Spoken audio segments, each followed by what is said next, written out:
The sound came from far away at first, a soft percussion that was almost indistinguishable from the wind moving through the dry reeds along the irrigation channel. It was the sound of hooves on packed earth, a sound that for 8 months of the year was as constant and unremarkable as the buzzing of flies near the watering trough. But now, in the thinning light of a late autumn afternoon, the sound carried a different weight. It was the sound of subtraction, the sound of the world folding itself up and moving elsewhere. You are the gatekeeper of the Caravanserai of Rabat-e Malik, or at least that is what the merchants call it when they speak of the large, square inn with the high walls and the deep well that sits 3 days' ride east of Samarkand on the Zarafshan road.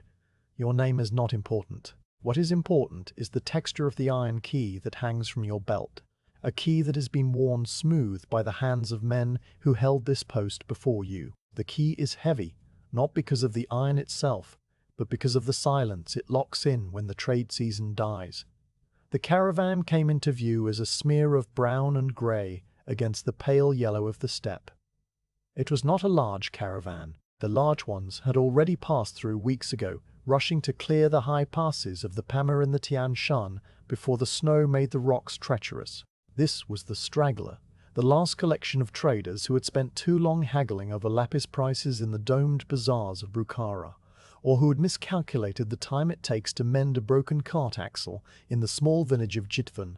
There were perhaps 12 camels and half as many men, with a few donkeys trotting along the edges of the line like small boats tied to a larger ship. Their panniers were nearly empty, carrying only the personal belongings of the merchants and the last unsold bolts of silk that were destined for storage rather than sale. You watched them approach from the shadow of the entrance arch, a massive iwan that soared upward into a pointed vault of glazed turquoise brick, though from where you stood below you could only see the dark underside of the dome and the small precise nests that swallows built there in the spring.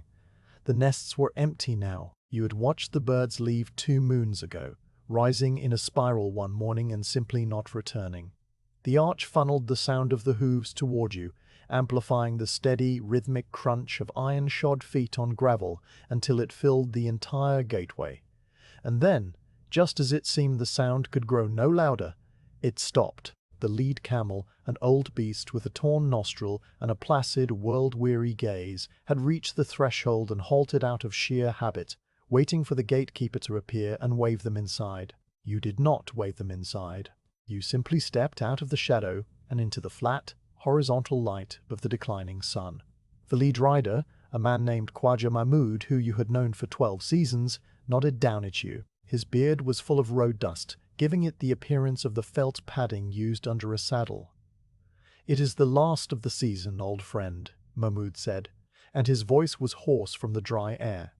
"The pass at Tashgurgan is already white. We heard it from a shepherd 3 days back. He said the snow is knee-deep on the flat ground and chest-deep in the drifts. No one is coming this way again until the melt." You looked past the caravan, past the camels and the men and the dust they had kicked up, toward the distant blue and white teeth of the mountains that divided this world from the world of the great Khan in the east. The mountains did not look threatening. They looked serene, painted there by a careful hand using only 2 colors. But you knew the weight of that white. You knew that for the next 4 months, those peaks would be a wall more solid and more final than any wall of baked brick ever built by men. "We have water," you said, stating a fact rather than offering a question. "The cistern is full, and there is barley straw in the east stable if the animals need a rest before you continue on." Mahmud shook his head, and a small cloud of dust fell from the folds of his turban. "We cannot rest. If we stop now, the cold will settle into the camel's joints, and they will be stiff by morning. We must push on to Samarkand tonight and be inside the city gates before the second prayer. The road is flat, and the moon is almost full. It is better to keep moving." You nodded. This was the logic of the road, a logic you understood perfectly. A caravanserai was a place of pause, but the final caravan of the season never paused. It was like water running downhill, gathering speed as it approached the sea.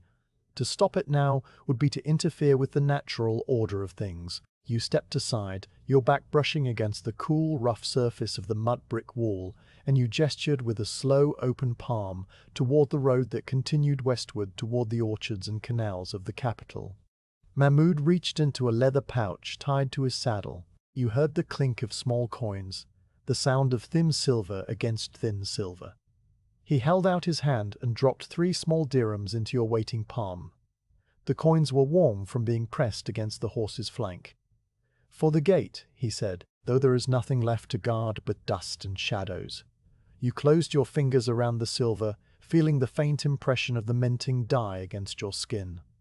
"The gate will be here when the snow melts," you replied, "and the water will be cold and sweet when you return." Mahmud made a sound that might have been a laugh or might have been a cough. He raised his hand in a gesture of farewell that was as old as the road itself, a gesture that meant both, "I see you," and "I will see you in Ghent." He flicked the rope rein against the camel's neck. The beast groaned, a low rumbling complaint that vibrated up from deep within its long throat, and then it lurched forward. The others followed without being told, their padded feet falling back into that same steady, muffled rhythm. You stood in the gateway and watched them recede. The sound of their passing did not fade quickly. Sound travels strangely on the flat, open steppe. It lingers, bouncing off the hard ground and the cold air in ways that make distance deceptive. For a long time, you could still hear the creak of the leather harnesses, the soft chime of the brass bells tied to the lead camel's knee, and the occasional sharp cry of a drover urging the animals onward. You watched the shapes of the men and beasts grow smaller and more indistinct until they were no longer individual forms, but a single, dark, moving stain on the pale earth. And then the dust settled. This is a specific event, not a gradual process. The fine, silty loam kicked up by 24 hooves and twice as many feet hangs in the air for a precise amount of time. You counted your breaths. By the 7th breath, the cloud had lost its shape and become a diffuse haze. By the 12th breath, the haze was gone entirely, absorbed by the dry atmosphere, leaving the view toward the west as clear and empty as the view toward the east. The road was just a road again, a faint depression in the grass that led from the curve of the earth to the base of your wall, and then continued on, unseen, past the other side of the Caravanserai. You turned back toward the gate. The arch loomed above you, and in the silence you became aware of a sound that had been there all along, but had been masked by the caravan's departure. The slow, steady sigh of the wind moving through the small ventilation slits high up in the baked brick walls. It was not a howl. It was a soft, persistent exhalation. The sound of the building itself breathing. The heavy wooden gate stood open, its massive iron hinges frozen in the position they had held since before dawn. The wood of the gate was dark with age and impregnated with the fine dust of 100,000 passings. It was made from the trunks of walnut trees that had grown in a valley that was now, according to the travellers, nothing but stones and dry riverbed. You placed both hands flat on the surface of the rightmost door. The wood was cool, cooler than the air, and it felt dense and heavy under your palms. Pushing the gate closed was a slow, deliberate act. It was not something that could be done quickly or with force. The weight of the door, banded with strips of hammered iron, resisted movement as if it preferred to stay where it was.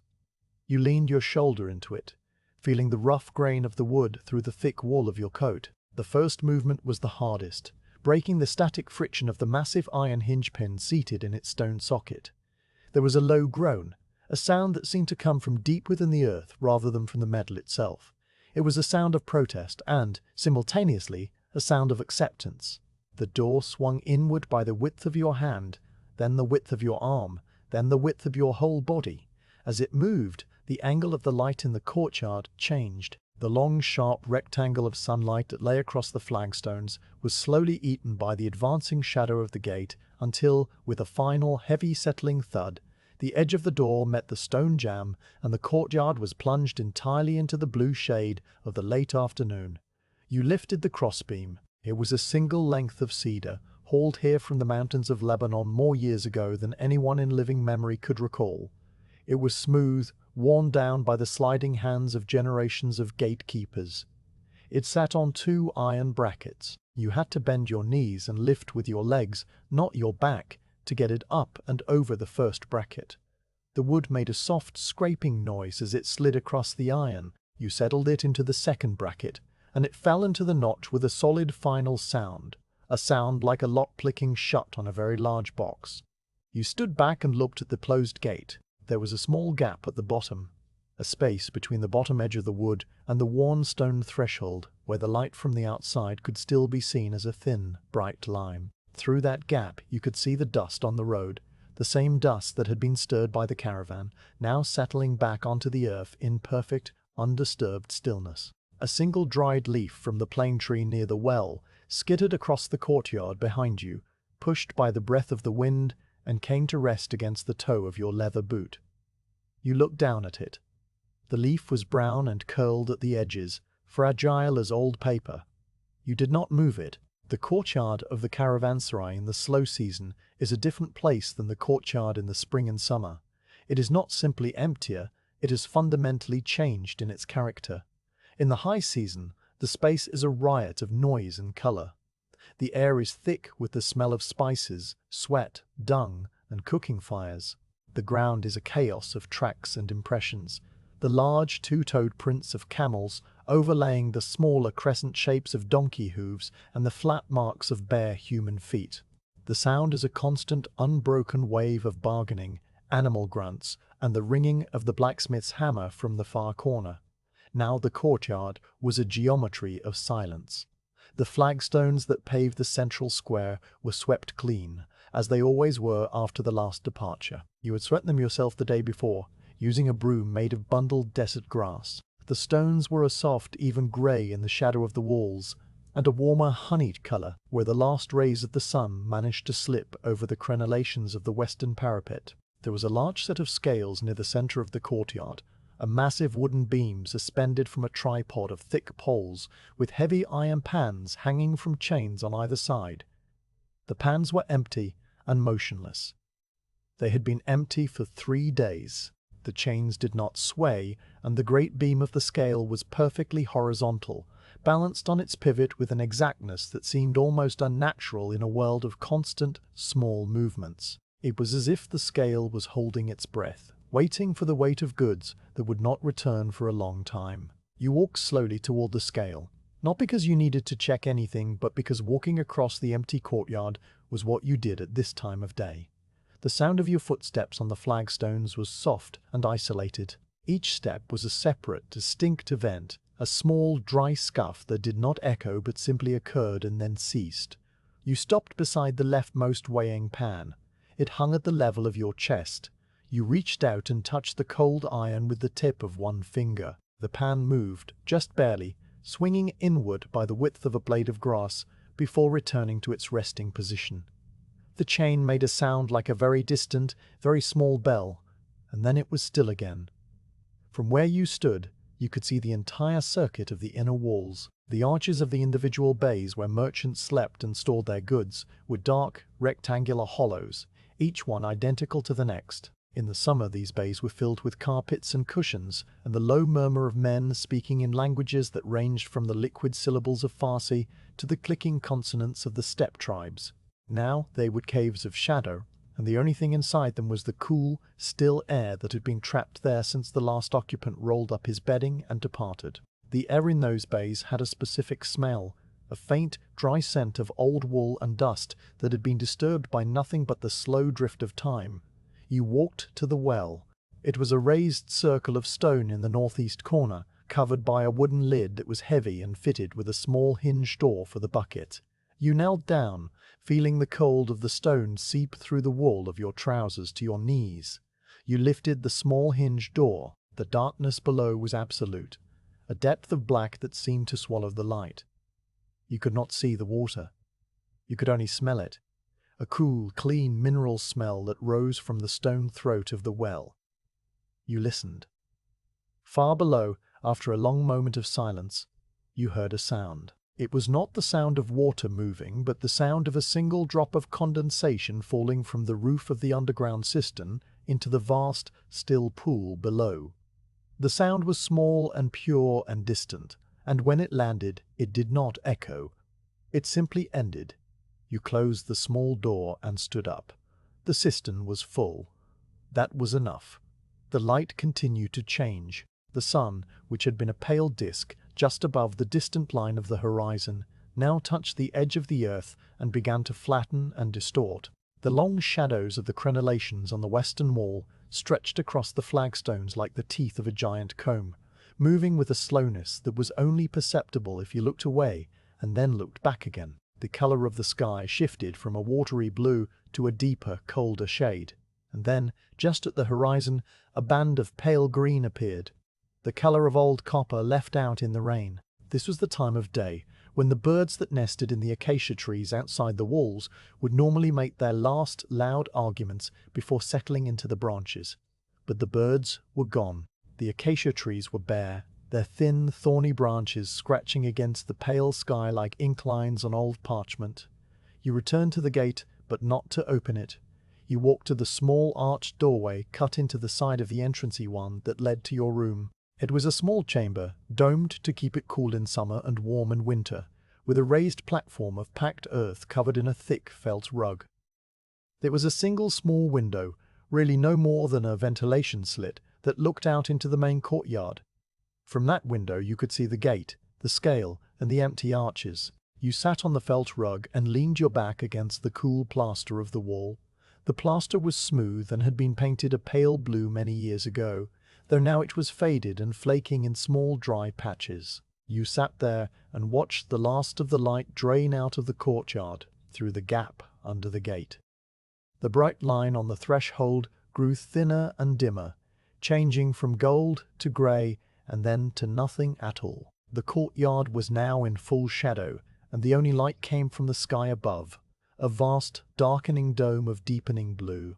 The silence was not an absence of sound, it was a presence. It was a thick, velvety blanket that settled over the walls, and the well, and the empty scale, and the closed gate.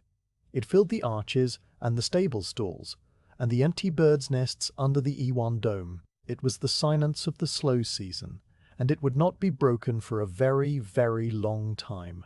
You listened to the wind move through the ventilation slits high above. The sound was a steady, low note, like someone humming a tune they had long forgotten the words to. It was the only music the Caravanserai needed now. You closed your eyes, not to sleep, but simply to rest them from the strain of looking at so much emptiness. The weight of the closed gate sat behind your eyelids like a wall inside your mind. Outside, on the road to Samarkand, the dust had long since settled over the tracks of the last caravan. The hoofbeats of autumn were gone, swallowed by the immense patient quiet of the coming winter, and all that remained was the slow, even breath of the stone walls and the gatekeeper who watched over them. The morning arrived without announcement. There was no rooster to crow, no mezzan calling from a minaret within earshot, no camel driver shouting for his beast to rise. There was only a slow, imperceptible shift in the quality of the darkness behind your closed eyelids, a lightening from the deep black of night to the soft, filtered grey of a winter dawn seeping through the narrow ventilation slit. You opened your eyes. The ceiling of the small domed chamber was visible now, the faint outlines of the brickwork emerging from the gloom like a drawing appearing on wet paper. The plaster was cracked in a pattern that resembled the delta of a dry river, a branching network of fine dark lines that you had memorized over the course of many similar mornings. You watched the lines become more distinct, the shadows in the crevices deepening as the light from the slit grew stronger. You did not rise quickly. There was no reason to rise quickly. The gate was closed. The courtyard was empty. The only schedule that governed this place now was the slow, stately progression of the sun across the sky. And even that was a leisurely affair in the short days of late autumn. You lay still, feeling the weight of the heavy wool blanket over your body, a weight that was both physical and temporal, as if the blanket was made not just of sheep's wool, but of the accumulated hours of the quiet season. Your breath made a small, visible cloud in the cold air of the room. You watched it form and dissolve, a tiny personal weather system that existed only inches from your face. Eventually, the cold of the air on your cheeks and the growing brightness from the slit made the act of lying still feel less like rest and more like waiting. You sat up, swinging your legs over the edge of the raised sleeping platform. The felt rug was rough and cold under your bare feet. You found your leather boots where you had left them, standing neatly side by side against the wall. The leather was stiff from the chill, and you had to work your feet into them, with a series of small, patient pushes and wiggles. You pulled your heavy wool coat over your shoulders. The coat smelled of dust and old smoke, and the faint animal scent of the lanolin in the wool, a smell that was as much a part of the caravanserai as the mud brick walls themselves. The door to your chamber opened outward into the entrance Iwan, the great vaulted arch that framed the closed gate. As you stepped out, the cold air hit your face with a clean, sharp clarity. The Iwan was a vast shadowed space, and your footsteps made a soft, hollow sound on the stone floor. The closed gate stood before you, the dark, heavy wood looking exactly as it had when you left it the night before. The iron crossbeam was still seated firmly in its brackets. The thin gap at the bottom of the door glowed with the pale, watery light of the morning sun striking the road outside. You walked to the gate and placed your palm flat against the wood. It was cold, and it was solid, and it did not move. You turned and looked out into the main courtyard. The light was different now than it had been at sunset. It was a flat, even illumination, a light that seemed to come from everywhere and nowhere at once, reflected off the high, pale walls and the hard-packed earth of the surrounding steppe. The shadows were soft and indistinct, lacking the sharp, dramatic edges of the afternoon. The courtyard lay before you in perfect stillness, a stage set for a play that would not be performed for many months. The great scale stood in the center, its pans hanging empty and motionless. The well in the northeast corner was covered. The line of dark arches along the inner walls was a row of silent mouths. You began to walk. This was not a walk with a destination. It was a circuit, a slow, deliberate patrol that you performed every morning of the slow season. It was the inventory of emptiness, a ritual that involved looking at things that did not change in order to confirm that they had, in fact, not changed. You started along the southern wall, your boots making a soft, rhythmic scuffing sound on the flagstones. The wall was made of mud brick, a material that was the color of the surrounding earth because it was, in a very literal sense, the surrounding earth. The bricks had been formed from the same silty loam that the camels' hooves kicked up on the road, mixed with water and straw, and then baked hard under the relentless Central Asian sun. Over the decades, the edges of the bricks had softened, worn away by wind and the occasional rare rain, giving the wall a texture like old weathered bone. You came to the first of the merchant bays. It was a rectangular alcove set into the wall, raised slightly above the level of the courtyard, with a pointed arch of brickwork above it. In the summer, this bay would have been filled with bales of cotton from Merv, or perhaps bundles of raw silk waiting to be loaded onto camels bound for the markets of Baghdad and Damascus. Now it was empty. You stopped and looked into it. The floor of the bay was swept clean, just as you had left it. There was a single small piece of straw in the corner, a remnant from a bale that had been opened months ago. You bent down and picked it up. The straw was dry and brittle, and it snapped between your fingers with a tiny dry sound. You let the pieces fall to the flagstones and continued walking. The next bay was identical, and the next, and the next, and the next. You counted them as you passed, a silent tally that served no purpose other than to occupy your mind. 1, 2, 3, 4. The arches were all the same height and width, the floors all the same smooth, packed earth. The only variation was in the small, almost invisible details. A faint stain on the wall where a cooking pot had been hung too close to the plaster. A small depression in the floor where a heavy chest had sat for many seasons. A single, faded inscription scratched into the brick with a knife. A name or a prayer in a script you could not read. You paused at that inscription, running your fingertip over the shallow grooves. The lines were smooth, worn down by the hands of other travelers who had touched them out of curiosity or boredom. The name, whatever it was, had been carried away on the soles of 1,000 feet and the hooves of 1,000 animals, and now it was just a pattern of lines in the clay, as meaningless and as permanent as the cracks in the dome of your chamber. You reached the corner of the courtyard and turned, following the wall as it angled toward the east. Here, the wall gave way to the entrance of the stables, a large, low arch that led into a long, tunnel-like space with a vaulted ceiling. The air inside the stables was different. It was stiller and cooler, and it held a faint, lingering smell of animals, a smell that was not unpleasant, but was simply a part of the fabric of the place. The smell was old and faded, the ghost of the thousands of camels and horses and donkeys that had sheltered here over the years. You walked into the darkness, your eyes adjusting slowly to the dim light. The floor of the stable was packed earth, and it was soft under your boots, softer than the flagstones of the courtyard. The stalls lined both sides of the central passageway. They were simple divisions, low walls of mud brick that created individual spaces for the animals. Each stall had a manger, a hollowed-out trough built into the wall where the fodder was placed. The mangers were empty now. You walked down the passage, looking into each stall. The first stall was empty. The second stall was empty. The second stall was empty. The third stall was empty. You counted them as you went, a slow, methodical procession from one end of the stable to the other. There were 24 stalls in total, 12 on each side.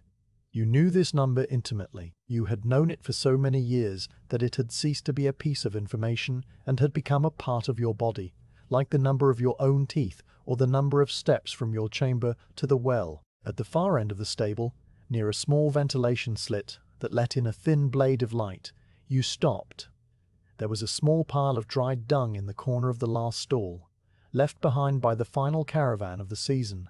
You had missed it during your last cleaning, or perhaps you had simply left it because it did not seem to matter. You looked at it now. It was dry and light, almost weightless, and it crumbled slightly at the edges. You considered picking it up and taking it outside, but you did not. It was not hurting anything. It was simply there, a small dark fibrous mound in the corner, a testament to the fact that animals had once been here and would be here again. You turned and walked back down the long passageway, past the 24 empty stalls, and out into the pale light of the courtyard. The next stop on the circuit was the cistern. It was not a visible thing, not a pool or a fountain. It was an underground chamber, a vast bottle-shaped cavity carved into the earth beneath the Caravanserai and lined with a special waterproof mortar that the old men said was made from a mixture of lime, sand, and the crushed shells of freshwater mussels brought from a lake in the distant mountains. The entrance to the cistern was a small square opening near the base of the northeastern wall, covered by a heavy stone lid. You knelt beside the lid and grasped the iron ring set into its center. The stone was cold and rough, and it took a firm, steady pull to lift it and slide it to the side. The opening revealed a square of absolute blackness, a darkness so complete that it seemed to absorb the light from the courtyard rather than simply lack it. A wooden ladder descended into the darkness, its rungs worn smooth and slightly concave in the center from the passage of countless bare feet and leather soles. You did not climb down. You had no need to check the water level by sight. Instead, you reached to the side of the opening where a long, thin pole of willow wood was kept, leaning against the wall. The pole was marked with a series of shallow notches, a measuring system that had been used by the gatekeepers of this caravanserai for longer than anyone could remember. You lifted the pole carefully, feeling its lightness and its slight flexibility, and you lowered it slowly, vertically, into the dark opening.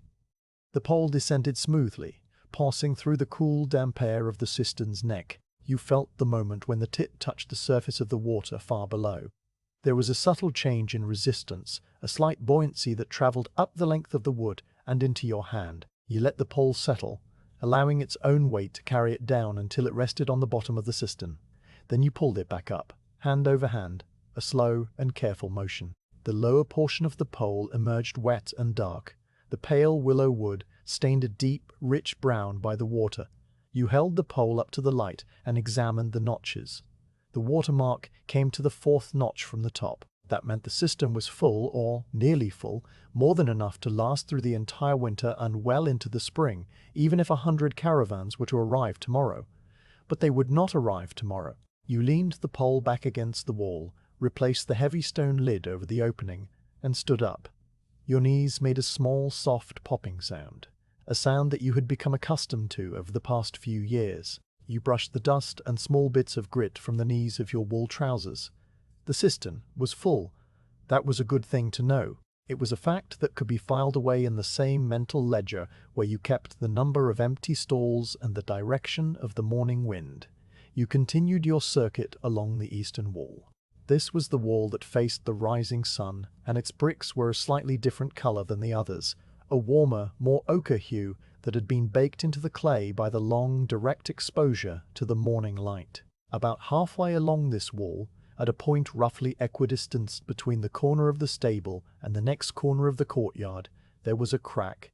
It was a vertical fissure that started at the top of the wall, just below the crenellations, and ran downward in a jagged, irregular line for a distance of perhaps 3 arm lengths.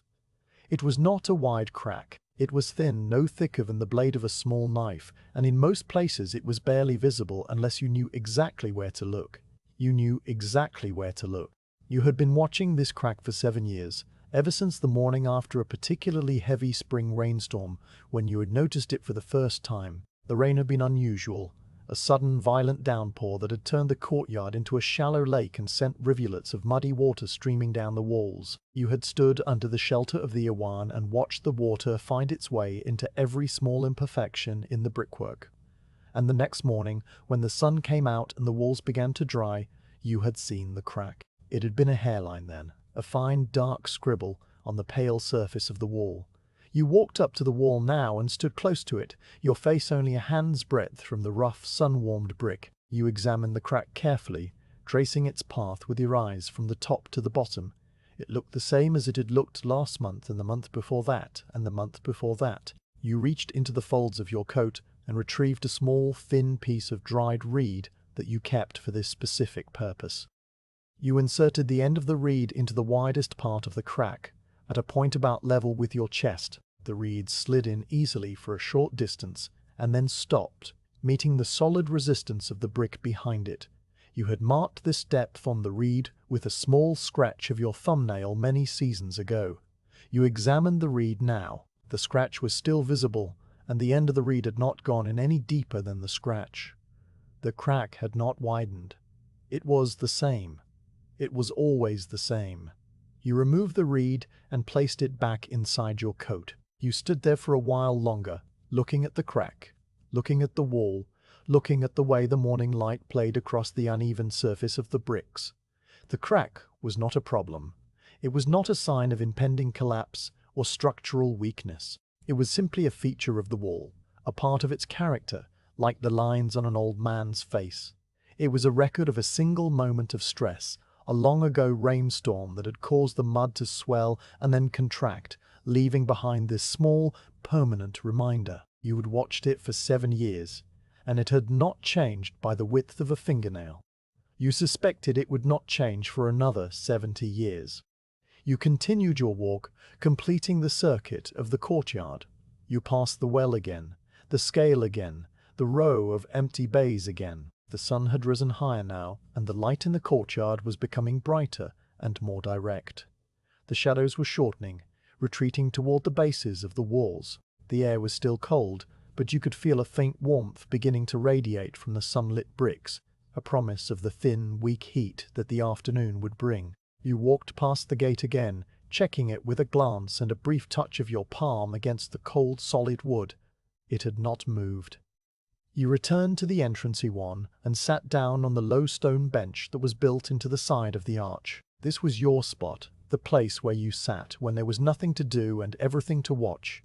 From here you could see the entire courtyard and the closed gate and the pale, empty sky above the walls. You leaned your back against the cool plaster of the arch and let your hands rest, palms up, on your thighs. The inventory of emptiness was complete. The stalls were empty. The cistern was full. The crack in the eastern wall had not grown. The gate was closed. The silence of the Caravanserai settled around you like a second coat. It was a deep, layered silence, made up of many smaller silences. The silence of the empty stables, the silence of the water far below the ground, the silence of the wind that moved through the ventilation slits, with a sound so soft it was almost not a sound at all. You sat in this silence and you listened to it, and you felt the slow, steady beating of your own heart inside your chest, a small, quiet drum that was the only movement in the entire vast, still space. The morning passed in this way, as mornings had passed and would continue to pass, one slow, measured breath at a time, until the light began to change again and the shadows started their long, slow crawl back across the flagstones toward the east. The path to the kitchen enclosure was not a formal path. It was a subtle depression in the earth at the back of the caravanserai, a route worn into the hard-packed ground by the daily passage of feet carrying water jugs and baskets of vegetables from the small, fenced garden that struggled to survive in the thin soil behind the northern wall. You walked this path in the mid-morning, after the sun had cleared the eastern parapet, but before it had climbed high enough to drive the deep chill from the shadows.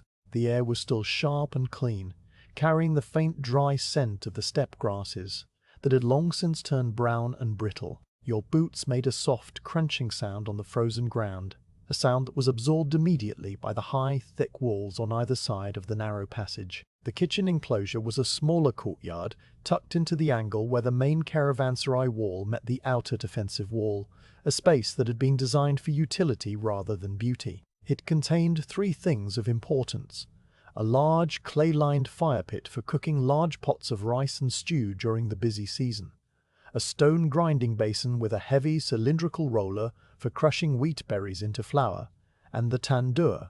The tandoor was the center of this small world, a large beehive-shaped oven made of the same mud brick and clay as the rest of the complex, but fired to a harder, denser finish. It stood waist-high, its circular mouth opening to the sky, and even from the entrance to the enclosure you could feel the faint, radiant warmth of the coals that had been smoldering inside it since before dawn. The baker was there, as he always was. His name was Rustum, a name that suggested a hero of old epic poems, though the man himself was round-shouldered and quiet, with flour permanently embedded in the creases of his knuckles and a dusting of fine white powder in his greying beard. He had been the baker at this caravanserai for longer than you had been the gatekeeper, and he had developed a relationship with his oven that bordered on the symbiotic. He knew its moods, its hot spots, its exact recovery time after a batch of bread was pulled from its walls. He knew that it preferred a certain type of dried dung from the scrub bushes of the northern plains over the dung from the camels, which burned too hot and too fast. He knew these things, the way you knew the sound of the wind in the ventilation slits and the exact width of the crack in the eastern wall. Rustum was kneeling beside the tandoor when you entered the enclosure. He had a large, shallow wooden bowl in front of him, and he was engaged in the slow, rhythmic motion of kneading dough. The dough was a vast, pale, living mound, and it bulged over the edges of the bowl like a slow-moving cloud. You stopped a few paces away and leaned your shoulder against the rough wall of the enclosure, settling into the familiar posture of a man who has come to watch and to wait. Rustum did not look up. He did not need to. He knew the sound of your footsteps as well as you knew the groan of the gate hinge. 4 loaves, you said, your voice sounding flat and small in the cold open air. There are no guests. 4 loaves would be more than enough for the 2 of us, and perhaps a small portion for the cats. Rustum's hands continued their work, pressing the heel of his right palm into the center of the dough mass, folding the edge over, pressing again. The dough made a soft, wet, sucking sound as it clung to the wood and then released. The oven is hot, he said without looking up. It takes the same amount of fuel to heat the oven for 4 loaves as it does for 40. The oven does not know if the caravanserai is full or empty. The oven only knows that it is time to bake. This was the logic of the baker, a logic that you had learned long ago was impossible to argue against. It was a logic based on the rhythms of fire and flour, not on the practical considerations of how many mouths needed to be fed. The tandoor had been heated, the dough had been mixed, a vast quantity of flour and water and salt, and the small, sour-smelling lump of starter that Rustum kept in a clay pot wrapped in damp cloth near the warmth of the fire pit. The dough had risen overnight under a heavy wool blanket. The process had begun, and like the movement of the sun across the courtyard, it could not be stopped simply because the circumstances had changed. You watched his hands. They moved with a practiced, unconscious grace that came from decades of performing the same task. The dough was transformed under his touch, changing from a rough, shaggy mass into a smooth, elastic, silky sphere. He worked it for a long time, longer than seemed necessary, folding and pressing and turning the bowl a quarter turn with each cycle. The muscles in his forearms, visible below the rolled-up sleeves of his wool tunic, bunched and relaxed in a steady, hypnotic rhythm. The only sounds were the soft, wet noises of the dough, the distant sigh of the wind over the top of the walls, and the occasional tiny crackle from the coals deep inside the tandoor. When the kneading was finished, Rustam sat back on his heels and wiped his forehead with the back of his hand, leaving a faint, white smear of flour across his brow. He looked at the dough for a long moment, as if assessing its character and mood. Then he reached into the bowl and, with a quick, decisive motion of his thumb and forefinger, pinched off a portion of the dough. He rolled it between his palms, forming a smooth, round ball about the size of a large man's fist. He placed the ball on a wooden board that was dusted with a fine layer of dry flour. Then he pinched off another portion, and another, and another. The balls accumulated on the board in neat, orderly rows, each one identical to the last. You counted them silently. 1 row of 5, 2 rows of 5, 3 rows of 5, 3 rows of 5. He stopped when there were 30 balls of dough resting on the board, each one covered with a light dusting of flour to prevent them from sticking. 30 loaves. The Caravanserai had not seen 30 guests at one time in over a month, and it would not see 30 guests at one time again until the snow melted in the high passes and the first caravans of spring began to trickle back across the steppe. 30 loaves was a number that belonged to a different season, a busier world's. Was a number that belonged to a different season, a busier world. And yet, here they were, 30 pale, round, potential loaves waiting to be baked. Rustam stood up, his knees making the same soft popping sound that yours had made earlier, a sound that was becoming a shared language between the two of you. He picked up the wooden board and carried it to the tandoor. The mouth of the oven was a dark circular opening, and as he leaned over it, the heat rising from the coals made the air shimmer and distort. He reached inside his tunic and produced a tool, a small square cushion made of thick quilted cloth and stuffed with raw cotton. This was the baking pad, the device that would protect his hand from the fierce heat of the oven wall. He held it in his left hand and picked up one of the dough balls with his right. The process of baking bread in a tandoor is a specific and ancient sequence of movements. Rustam flattened the dough ball between his palms, stretching it into a thin, round disc. He then transferred the disc to the quilted pad, draping it over the surface. He leaned over the mouth of the tandoor, his face turned slightly away from the blast of hot air, and with a single, swift, practiced motion, he reached inside and slapped the disc of dough against the hot, vertical clay wall of the oven. The dough adhered instantly, the moisture on its surface flashing into steam and creating a bond with the porous clay. There was a faint, sizzling sound, the sound of wetness meeting extreme heat, and then silence. He repeated this motion 30 times. Each time the movements were identical: flatten the ball, drape it on the pad, lean into the heat, slap the dough against the wall. The rhythm was steady and unhurried, a slow, deliberate dance between the man and the fire. You watched the interior of the tandoor through the opening, seeing the pale, round shapes of the dough discs appear on the dark, curving wall, one after another, like small, pale moons rising in a brick sky. The heat was intense, and the air around the oven smelled of baking bread, a warm, yeasty, slightly sweet smell that filled the entire enclosure and drifted out into the main courtyard, the only evidence of human activity in the entire silent complex. When the last loaf was slapped into place, Rustam straightened up and stepped back from the tandoor. He wiped his hands on the front of his tunic, leaving long, white streaks of flour paste on the coarse wool. He looked at the oven, and then he looked at you. His face was flushed from the heat, and small beads of sweat stood on his forehead despite the cold air. "They will be ready soon," he said. "The wall is hot. The coals are good. They will puff and brown quickly." You nodded. There was nothing else to do but wait. The waiting was part of the process, a necessary interval between the application of the dough and the retrieval of the bread.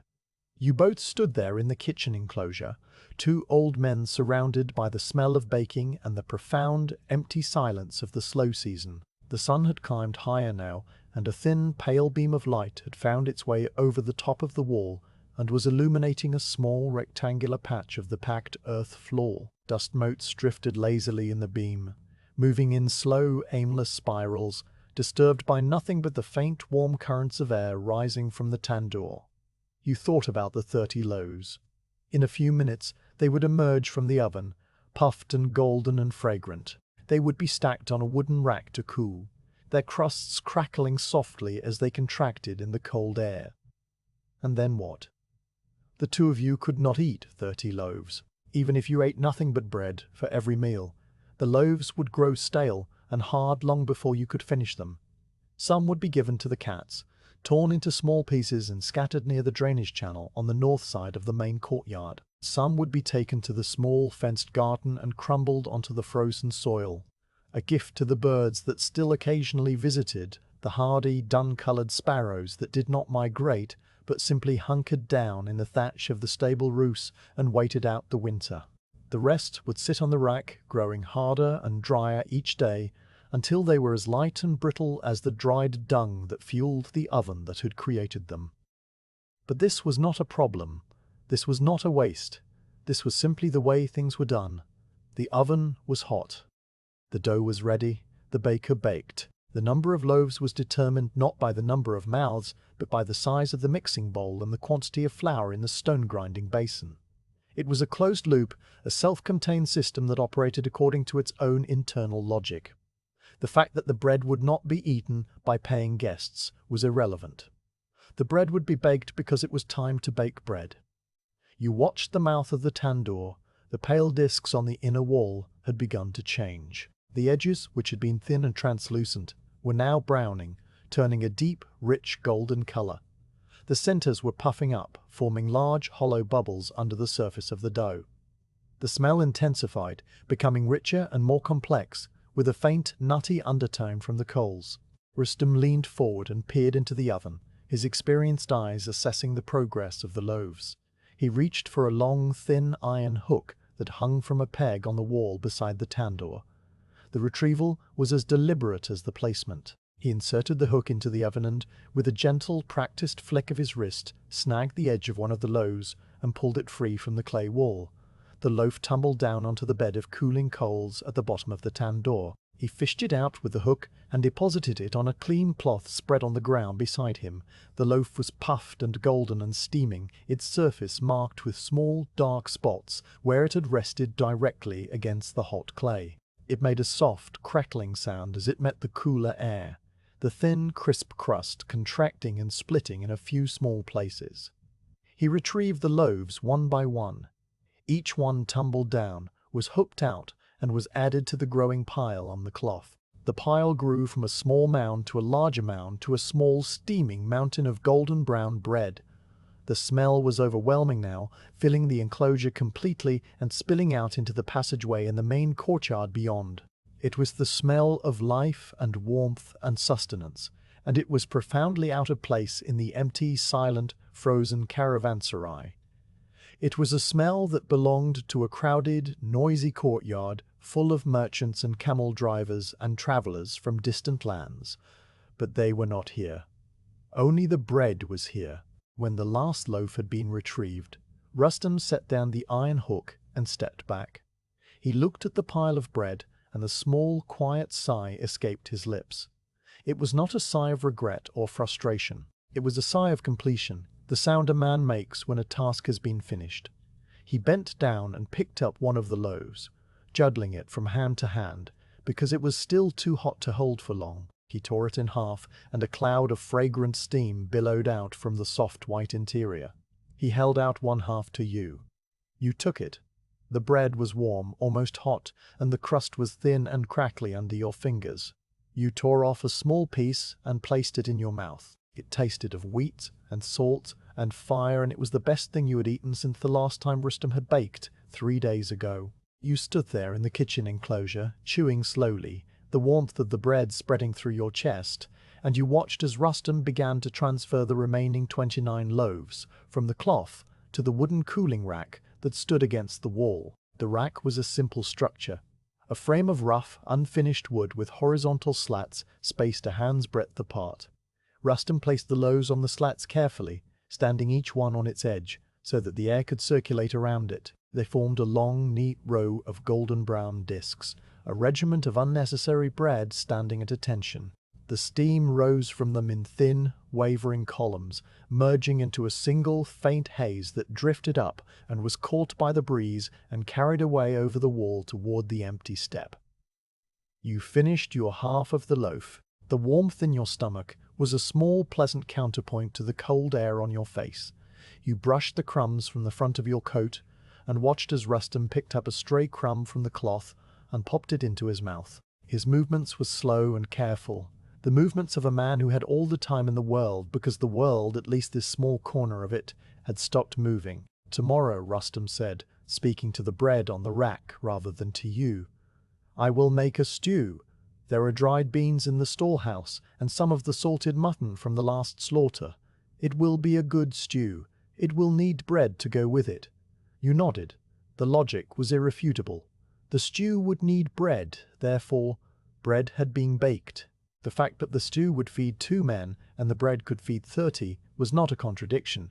It was simply the way of things in the slow season, when the rhythms of the caravanserai continued to beat long after the music of the trade had faded away. You turned and walked back through the narrow passage toward the main courtyard, the smell of fresh bread following you like a friendly ghost, and the sound of Rustum tidying his tools faded into the vast, patient silence of the afternoon. The ledger was kept in your chamber, in a small, shallow niche carved into the plaster of the wall beside the sleeping platform. The niche was hidden by a square of faded felt that hung from a wooden peg, a curtain that served no real purpose of secrecy because there was no one to keep secrets from. You pulled the felt aside and reached into the cool, dark recess. Your fingers found the familiar shape of the ledger, a rectangular object wrapped in a piece of oiled leather to protect it from the damp and the dust. You lifted it out and carried it to the small, low table that stood near the ventilation slit, where the light was strongest during the middle hours of the day. The table was not really a table. It was a flat slab of dark, polished stone that had been set upon 2 stacks of old broken bricks. It had been there when you arrived, and it would be there long after you were gone. It did not wobble. The surface was cool and smooth, and it was exactly the right height for sitting cross-legged on the felt rug and writing. You placed the leather-wrapped ledger on the stone and sat down, arranging your legs into the familiar, comfortable fold that you had used for this task hundreds of times before. The light from the slit fell across the table in a bright, narrow band, illuminating the surface of the stone and leaving the rest of the small chamber in a soft, dim shadow. You unfolded the oiled leather. The ledger inside was a book of moderate size, its covers made of thin, flexible wood covered in dark, worn leather that had been dyed a deep reddish brown with the juice of pomegranate skins long ago. The leather was soft and smooth in some places, rough and cracked in others, and it bore the faint, ghostly impressions of the countless hands that had held it over the years. The binding was simple, a series of heavy linen cords that passed through holes punched in the paper and the covers, tied in tight, secure knots on the outside. You ran your thumb along the edge of the pages. They were thick and slightly fuzzy, made from a coarse, cream-colored paper that had been manufactured in Samarkand using the pulp of mulberry bark and cotton rags. The paper had a distinct, pleasant smell, a dry, slightly sweet scent of old cellulose, and the faintest hint of the gum arabic that was used to size the surface. You opened the ledger. The spine made a soft, creaking sound, the sound of stiff paper and old glue flexing after a period of rest. You turned the pages slowly, passing through the records of the busy season. The pages were filled with writing, line after line of neat, compact Persian script in black ink that had faded to a dark, rusty brown. These were the records of the Caravanserai when it was alive: dates, names of merchants, descriptions of goods, amounts of tariffs paid, numbers of animals stabled. You did not read these entries. You knew what they contained. They were the history of noise and movement and commerce, a history that was now sleeping under a blanket of snow on the high passes. You turned past them, past the last entry for a caravan of silk traders from Khotan, past the entry for a lone messenger riding a lathered horse with urgent letters for the governor of Bukhara, past the entry for a small family group traveling to visit relatives in the Fergana Valley. The writing stopped. The rest of the pages, perhaps 2/3 of the book, were blank. The blank pages were a different color than the written ones, a purer, brighter cream that had not been exposed to the air and the oils of human hands. They were waiting. They were the empty space where the slow season would be recorded, not in the language of tariffs and goods, but in the language of weather and silence and small inconsequential observations. You turned to the first blank page and smoothed it flat with the palm of your hand. The paper was cool and slightly rough under your skin, and it made a soft whispering sound as you pressed it against the stone table. You reached for the other items that were kept in the niche with the ledger. There was a small lidded pot made of unglazed grey clay, about the size of a hen's egg. Inside the pot was a hardened cake of lampblack, the pure, fine carbon soot that had been collected from the smoke of a burning oil lamp. The lampblack was dense and black and had a faint, oily smell. Beside the pot was a small, shallow dish made of the same grey clay, and in the dish was a lump of gum arabic, a hard, translucent, amber-coloured resin that had been harvested from the thorny acacia trees that grew in the dry wadis to the south. The gum arabic looked like a piece of frozen honey, and it was brittle and would shatter if dropped. You had not dropped it. Also in the niche was a small, smooth river stone, dark and oval, that fit perfectly in the palm of your hand, and a reed pen. The reed pen was a simple instrument. It was a length of dried hollow reed cut from the thick stands that grew along the banks of the Narration River, a day's walk to the west. The reed had been harvested in the autumn after the sap had retreated and the stalk had become hard and woody. It had been cut to a length slightly longer than your hand, and one end had been trimmed at an angle and then slit with a sharp knife to create a nib. The nib was worn and slightly soft from use, and the slit had widened a little over time, but it still held ink well enough for the slow, deliberate writing that you did. You picked up the pen and examined the nib, touching the tip gently with the pad of your thumb. It was dry and ready. The process of making ink was a ritual in itself, a slow, meditative sequence of actions that served to transition your mind from the physical world of the courtyard to the abstract world of the written record. You lifted the lid from the small grey pot and, using the tip of a small thin bone spatula that was kept with the pen, you scraped a small amount of the hardened lampblack onto the centre of the stone table. The lampblack was so fine and light that it puffed into the air as you scraped it, a tiny dark cloud that dissipated instantly. You tapped the spatula gently, and a small neat pile of pure black powder sat on the pale grey stone. Next, you picked up the lump of gum arabic and the smooth river stone. You placed the gum arabic on the stone table and, using the river stone as a pestle, you began to grind it. The gum arabic was hard, and it took a steady, patient pressure to crush it. You moved the river stone in a slow, circular motion, feeling the resistance of the resin as it cracked and fractured under the weight. The sound was a soft, gritty crunching, a sound that was absorbed by the walls of the small chamber. Gradually, the lump of gum arabic was reduced to a coarse, pale amber powder that mixed with the fine dust of the stone itself. You gathered this powder with the bone spatula and added it to the pile of lampblack. You reached for the water. A small, unblazed clay jug with a narrow neck sat on the floor beside the table. It was filled with water from the cistern, drawn fresh that morning.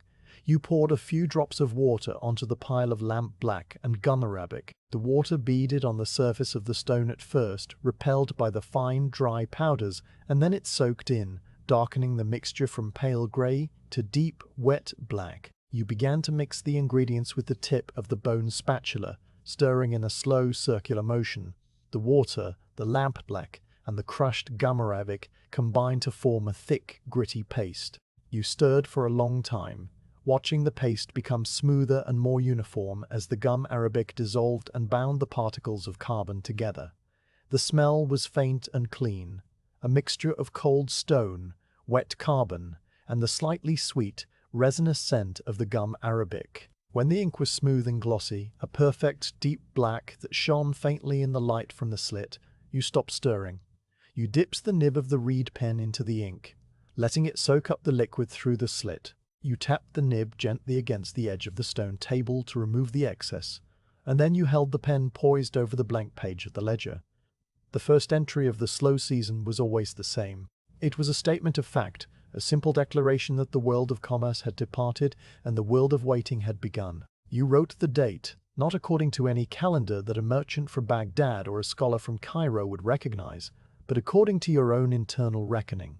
You wrote the 20th day after the departure of the last caravan for the west. You paused, considering the pen in your hand, and the small, neat letters that had appeared on the paper. The ink was wet and glossy, and it would take a few moments to dry to a matte, permanent black. Below the date, you wrote the first observation: wind, northeast. A steady breeze from before dawn until the mid-morning. It carried the smell of dry grass and cold stone. The flag on the gatehouse roof, if there were a flag, would point toward the southwest. You stopped and looked at the words. They were true. You had felt the wind on your face during your morning circuit of the courtyard, a persistent, gentle pressure that came from the direction of the distant, unseen steps that stretched all the way to the land of the nomads. The wind had not been strong enough to lift dust from the ground or to make the empty scales sway, but it had been there, a constant, invisible presence. You dipped the pen again. The second observation: ice on the fountain basin. A thin, transparent skin that formed in the hour before dawn and persisted until the sun cleared the eastern wall. The thickness was no more than the edge of a fingernail. It melted without sound or visible disturbance by the time the shadow of the well reached the third flagstone from the north. This was a more precise observation, the result of a specific moment during your morning walk. You had paused by the small ornamental fountain that stood in the center of the courtyard, a feature that had been built by a wealthy patron many years ago, and that now served only as a drinking place for the cats and the birds. The water in the shallow basin had been still and dark, and as you leaned over it, you had seen the delicate crystalline edge of the ice clinging to the stone rim. You had watched it as the sun climbed higher, and you had noted the exact moment when the last thin shard of ice had dissolved back into the water, leaving no trace. You continued to write. The observations were small and specific, and they accumulated on the page like the dust that settled on the empty flagstones. The crack in the eastern wall. Examined with the reed measure.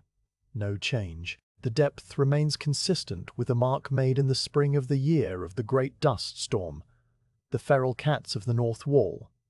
The old tomcat with the torn ear was observed on the warm stones near the drainage channel. He did not move when I passed. The 3 grey kittens were not seen. They may have been sleeping in the hollow beneath the stable floor. The baker Rustum baked 30 loaves. The oven was hot. The bread was good. Most of it will be given to the birds, or will harden on the rack and be soaked in the evening stew. You wrote about the level of the water in the cistern, which you had measured with the notched pole. You wrote about the number of empty stalls in the stable, which was still 24. You wrote about the position of the sun at midday, which was noticeably lower in the southern sky than it had been a month ago, a fact that you had observed by noting the length of the shadow cast by the great scale. The shadow had stretched across the courtyard and now touched the base of the western wall, whereas in the summer it had barely reached the 3rd row of flagstones. You wrote about the silence, describing it not as an absence of sound, but as a presence, a thick, soft, tangible thing that filled the arches and the bays and the space under the dome of the entrance E1. The writing was slow. Each letter was formed carefully, deliberately, with a conscious attention to the shape and the flow of the ink from the nib. The reed pen made a soft, scratching sound on the paper, a sound that was the only noise in the chamber besides the distant sigh of the wind. You paused often, looking up from the page to stare at the patch of light on the wall or to listen to the small, subtle sounds of the caravanserai settling around you. The ink dried quickly on the absorbent paper, changing from a glossy, wet black to a matte, permanent dark grey that would last for centuries if the ledger was kept dry and safe from insects. You filled the first page, and then you turned to the next. The second page began with a continuation of the same theme. A single dried leaf from the plane tree near the well. It was observed this morning on the flagstone beside the entrance to the stables. The leaf was brown and curled, and its stem was brittle.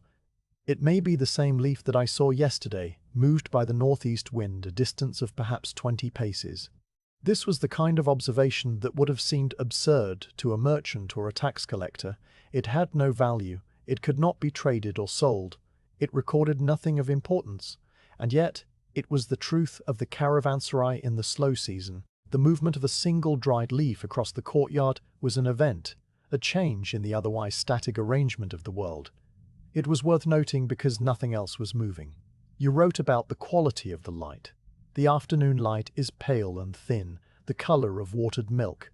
It falls flat on the flagstones and does not cast strong shadows. The bricks of the western wall, which in summer glow with a deep, honeyed warmth, are now a cool, ashen grey. You wrote about the taste of the water from the well, which was cold and clean, and carried a faint, mineral sweetness that was more noticeable in the quiet season, when your senses were not dulled by the noise and the smells of the caravans. You wrote about the weight of your wool coat on your shoulders, a weight that had become familiar and comforting over the weeks since you had taken it from the wooden chest where it slept during the hot months. The afternoon passed in this way. The band of light from the ventilation slit moved slowly across the stone table, crawling from left to right with a slowness that was only perceptible if you looked away and then looked back. You wrote, and you paused, and you wrote again. The words accumulated on the pages like the thin layer of dust that accumulated on the empty scale. They were small, quiet words, describing a small, quiet world. There was no drama in them, no conflict, no resolution. There was only the steady, patient recording of things that did not matter to anyone except the man who wrote them and the empty caravanserai that held them. When the light began to fail, when the band of illumination on the table had narrowed to a thin, pale line, and the shadows in the corners of the chamber had deepened into a soft, velvety black, you stopped writing. You set the reed pen down on the stone table and examined the page before you. The ink was dry. The letters were neat and legible, a record of a day that had been, in every measurable way, identical to the day before it and the day that would follow. You closed the ledger carefully, aligning the edges of the pages and pressing the cover down with a gentle, even pressure. You wrapped the book in the oiled leather and tied the thong that held it closed. You placed the ledger back in the niche in the wall and pulled the felt curtain across the opening. The room was dark now, lit only by the faint grey glow from the ventilation slit. You sat for a moment longer in the darkness, feeling the cool stone under you and the weight of the day's small observations settling in your mind. Outside, in the courtyard, the silence was complete. The gate was closed. The cistern was full. The bread was cooling on its rack. The ledger of inconsequential things had been updated, and all was as it should be. The roof of the gatehouse was not a place that required frequent visits. It was a flat, open platform that sat above the entrance E1, accessible by a narrow, winding staircase built into the thickness of the main wall. The staircase was dark and steep, and the steps were worn into smooth, shallow depressions by the passage of feet over many decades. You climbed it slowly, one hand pressed against the cool, rough wall for balance, your boots making a soft, scuffing sound on the ancient brick. The air in the stairwell was still and cold, and it smelled of dust and old stone, a smell that was undisturbed by any current of wind. You emerged onto the roof through a small square opening that was covered by a wooden hatch. The hatch was heavy, and you had to push it upward with both hands, feeling the resistance of its weight and the slight give of the old leather hinges. It fell open with a soft thud, landing on the flat roof and revealing a rectangle of pale grey sky. You climbed the last few steps and stood up on the roof, blinking in the sudden brightness of the open air. The wind, which had been a distant sigh in the courtyard below, was a steady, living presence up here. It pressed against your coat and tugged at the edges of your wool cap, and it carried the clean, cold, empty smell of the high steppe and the distant mountains. The roof was a simple space. It was a large, flat expanse of packed mud and straw, mixed with a small amount of lime to make it resistant to the rare rains, and it was surrounded by the crenellations of the outer wall. The crenellations were evenly spaced, rectangular blocks of brick that rose to waist height, with gaps between them through which a defender could observe or shoot an arrow. There had been no defenders on this roof for a very long time, and there would likely never be defenders again. The crenellations served now only as a frame for the view and as a perch for the occasional bird that passed through on its way to somewhere else. You had brought the broom with you.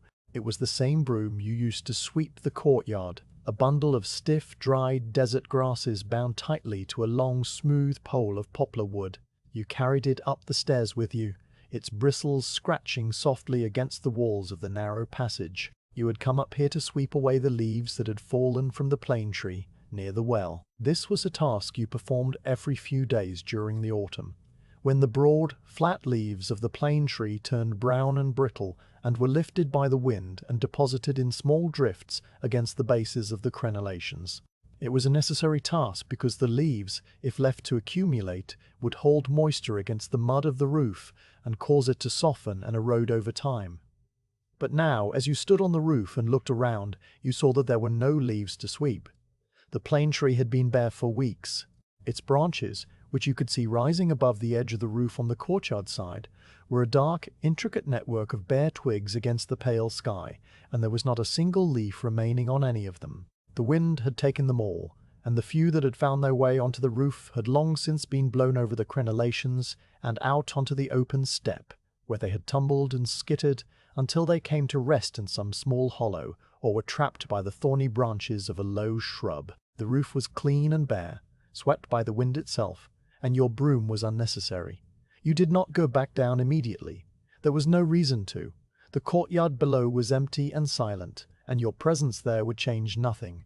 Instead, he walked slowly across the flat roof to the western edge, where the crenellations faced the direction of the setting sun. You leaned the broom against the wall and placed your hands on the rough, cool brick of the crenellation, looking out over the vast open landscape that stretched away from the Caravanserai toward the distant horizon. The view from the roof was the reason the gatehouse had been built at this exact spot.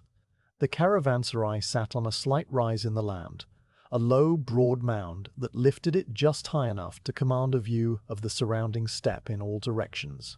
To the east, the view was a long, gentle slope of brown and grey grasses that eventually merged with the haze of distance, and somewhere beyond that haze lay the oasis towns of the Fergana Valley and the foothills of the Great Ranges. To the west, the land was flatter, a vast open plain of hard-packed earth and sparse vegetation that led, after many days of travel, to the orchards and canals of Samarkand. To the north and south, the steppe stretched away in seemingly endless, rolling waves of pale brown and ochre, broken only by the occasional dark line of a dry watercourse or the faint, distant shape of a solitary hill. But it was the mountains that drew your eyes. They rose in the east and the southeast, a jagged, uneven line that separated the earth from the sky. They were far away, so far that they seemed to belong to a different world entirely, a world of stone and ice and thin cold air that had nothing to do with the flat, warm, dusty world of the Caravanserai. On a clear day, which this was, you could see the individual peaks and ridges, the deep shadowed valleys that cut between them, and the sharp, distinct line where the bare, dark rock gave way to the white of the permanent snow. You looked at the mountains for a long time. This was something you did often during the slow season, a habit that had developed over the years without conscious intention. The mountains were a calendar, a more reliable and more ancient calendar than any that had been devised by the scholars in the observatories of Maraga or Samarkand. They told you what month it was, not by numbers or names, but by the color and the texture of the snow. In the spring the snow line was high, retreating upward as the warm winds from the plains melted the lower reaches, and the peaks appeared as isolated whitecaps floating above a sea of dark, bare rock. In the summer, the snow retreated even further, shrinking to small, stubborn patches that clung to the deepest, shadiest crevices on the highest, coldest faces. In the autumn, the snow began its slow, inexorable descent, creeping downward like a living thing, swallowing the rock and the scree in the high, empty meadows. And now, in the late autumn, the snow was everywhere. The mountains were no longer dark rock with white caps. They were white mountains with dark, shadowed crevices. The snow had descended far down the slopes, covering everything above a certain, invisible line of altitude. The line was sharp and distinct, a boundary between the brown and grey of the lower foothills and the pure, blinding white of the high country. Above that line the world was made of snow and ice and silence. Nothing moved there. No animals, no people, no caravans. It was a frozen, static realm, and it would remain so for many months. You narrowed your eyes and focused on a specific point in the distant range. It was a low spot, a saddle between two higher peaks, a place where the jagged line of the ridge dipped downward in a smooth, gentle curve. This was the pass. You did not know its name in the language of the mapmakers and the geographers. You knew it only as the way to Kashgar, the route that the caravans took when they travelled to the east. In the summer, the pass was a busy thoroughfare, a narrow, rocky trail that was worn smooth by the hooves of thousands of camels and horses and donkeys. You had never seen it yourself, but you had heard it described by countless travelers, and you had seen the goods that came through it, the fine, translucent silks of Khotan, the carved jade of the Kunlun, the bundles of dried rhubarb, and the pouches of musk. Now the pass was invisible. It was not simply covered with snow. It was buried under a weight of snow that was difficult to comprehend from the warm, dry safety of the Caravanserai roof. The snow in the high mountains was not like the thin, transient dusting that occasionally fell on the steppe and melted by midday. It was a deep, dense, permanent accumulation, layer upon layer of flakes that had fallen over weeks and months and compressed under their own weight into a hard, solid mass. The wind in the high passes was fierce and constant, and it sculpted the snow into fantastic shapes, long, sweeping cornices that curled over the edges of cliffs like frozen waves, deep, wind-scoured hollows where the bare rock was exposed, and smooth, rounded drifts that filled every small depression and valley. You tried to imagine the depth of the snow on the pass. You had heard the reports from the travelers, the last ones who had come through before the closure. A shepherd encountered 3 days east of the Caravanserai had said the snow was knee-deep on the flat ground and chest-deep in the drifts. That had been more than 2 weeks ago. Since then, the clouds that gathered over the high peaks every afternoon had released their burden of moisture again and again, and each snowfall had added to the accumulation. The snow would be deeper now, much deeper. It would be waist-deep on the flat ground perhaps, and over a man's head in the drifts. The trail itself, the narrow, winding path that clung to the side of the mountain, would be completely obliterated, hidden under a smooth, featureless blanket of white. A traveler attempting the pass now would not be able to see where the trail ended and the sheer drop into the valley began. The cold in the high pass was another factor. It was a cold that was different in kind from the chill of the Caravanserai courtyard. It was a deep, penetrating, lethal cold that seeped into the bones and slowed the blood and numbed the mind. The wind at that altitude was thin and sharp, and it cut through the thickest wool and the warmest furs as if they were made of gauze. A man caught in that cold without shelter would lose the feeling in his fingers and toes within an hour, and within a few more hours he would begin to feel a strange, seductive warmth spreading through his limbs. A false promise of comfort that was the first sign of the end. The animals, the sturdy Bactrian camels, and the tough, sure-footed mountain ponies would fare no better. Their broad, padded feet would break through the crust of the snow, and they would flounder and struggle and eventually lie down, too exhausted and too cold to continue. You had seen the pass closed many times before. This was not a new observation. It was an annual event, as predictable as the ripening of the small, sour apricots in the fenced garden or the return of the swallows to their nests under the Iwan dome. The closure of the pass was the true beginning of the slow season. It was the physical, geological reason for the silence in the courtyard below, for the empty stalls and the closed gate and the unnecessary loaves of bread cooling on the wooden rack. The pass was a door, a massive natural door made of rock and ice and snow, and it had swung shut with a slow, ponderous finality that no human effort could reverse. You calculated the timing in your head, a mental exercise that you performed every year at this time. The shepherd's report had placed the snow at knee-deep 2 weeks ago. The pass was probably impassable for loaded camels even then, with the deep drifts in the sheltered spots making progress slow and dangerous. But a determined traveler on a light horse, or a man on foot with snowshoes made of bent willow branches, might still have been able to struggle through, if he was willing to risk the cold and the avalanches. Now, after 2 more weeks of accumulation and the steady, erosive work of the wind, the pass would be completely closed to all but the birds, even the hardy mountain sheep and the snow leopards. The secretive grey ghosts of the high crags would have descended to lower elevations, seeking shelter in the sheltered valleys where the snow was less deep and the wind was less fierce. The pass was closed. This was a fact, a simple, immutable piece of information that you filed away in the same mental ledger where you kept the water level of the cistern and the width of the crack in the eastern wall. The pass was closed, and it would remain closed for at least 4 months, perhaps longer if the winter was particularly harsh and the spring melt was delayed. During those months, no one would come from the east. The road that led from the distant fabled cities of the great Khan's realm to the gates of this caravanserai was now a road of snow and silence, a road that existed only on maps and in the memories of travelers. The caravanserai was an island, a small, square, man-made island of mud and brick in a vast, cold sea of grass and distance. You stood at the crenellation and continued to look at the mountains. The sun was behind you now, low in the western sky, and its light fell full upon the distant peaks, illuminating them with a flat golden glow. The snowfields blazed with a fierce white brilliance that was painful to look at directly, and the shadows in the crevices and valleys were a deep, rich blue. The line between the snow and the bare rock was sharp and clear, a boundary as distinct as the line between the written pages and the blank pages in the ledger. Above that line, the world was frozen and still and waiting. Below it, the world was merely cold and empty and waiting. The difference was one of degree, not of kind. You thought about the weight of the snow. It was a concept that occupied your mind for a long moment, a slow, turning thought that had no urgency and no conclusion. The snow on the high pass was heavy, unimaginably heavy.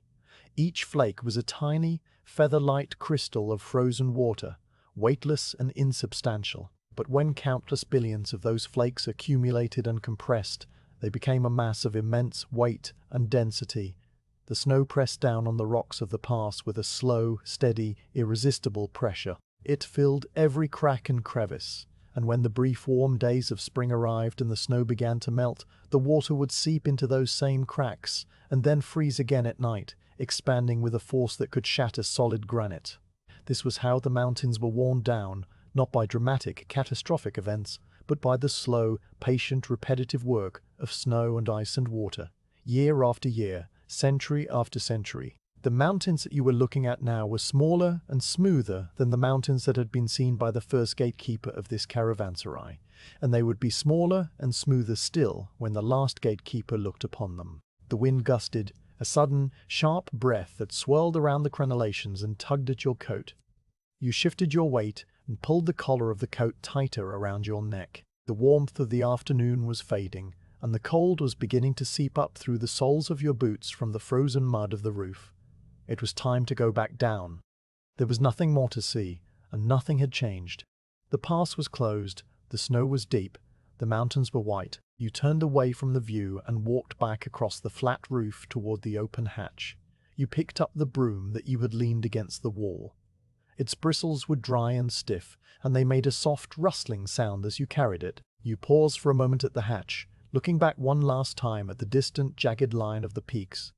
They were already beginning to fade into the haze of the early twilight, their brilliant white softening to a pale, ghostly grey. Soon they would be invisible, swallowed by the darkness, and they would remain hidden until the sun rose again in the morning and revealed them anew, unchanged and unchangeable. You climbed down through the hatch, pulling it closed behind you with a soft thud. The darkness of the stairwell closed around you, and the sound of the wind was immediately muffled and distant.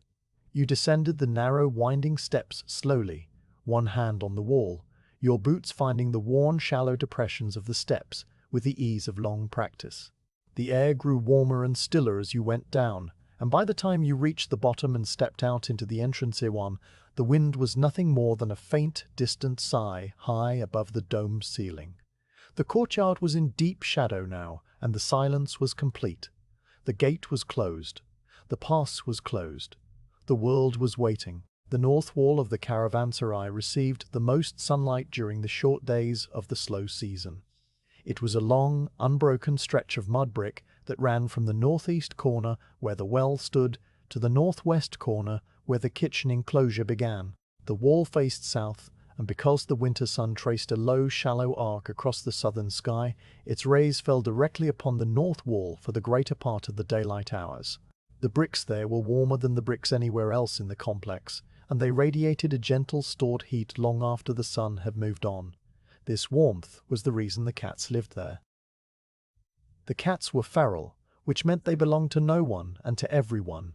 They had been born in the hidden spaces of the Caravanserai, in the hollows beneath the stable floor and the dark recesses behind the stacked firewood, and they had never known the touch of a human hand except as a distant, moving shape that sometimes threw scraps of bread or bits of gristle into the dust. They were lean and wary, with long, slender bodies and large, attentive ears, and their coats were the colors of the Caravanserai itself: dusty grey, pale ochre, the dark brown of old leather, the mottled black and orange of tortoiseshell. They moved through the courtyard like shadows, slipping from one patch of cover to another, and they watched everything with their large, unblinking eyes.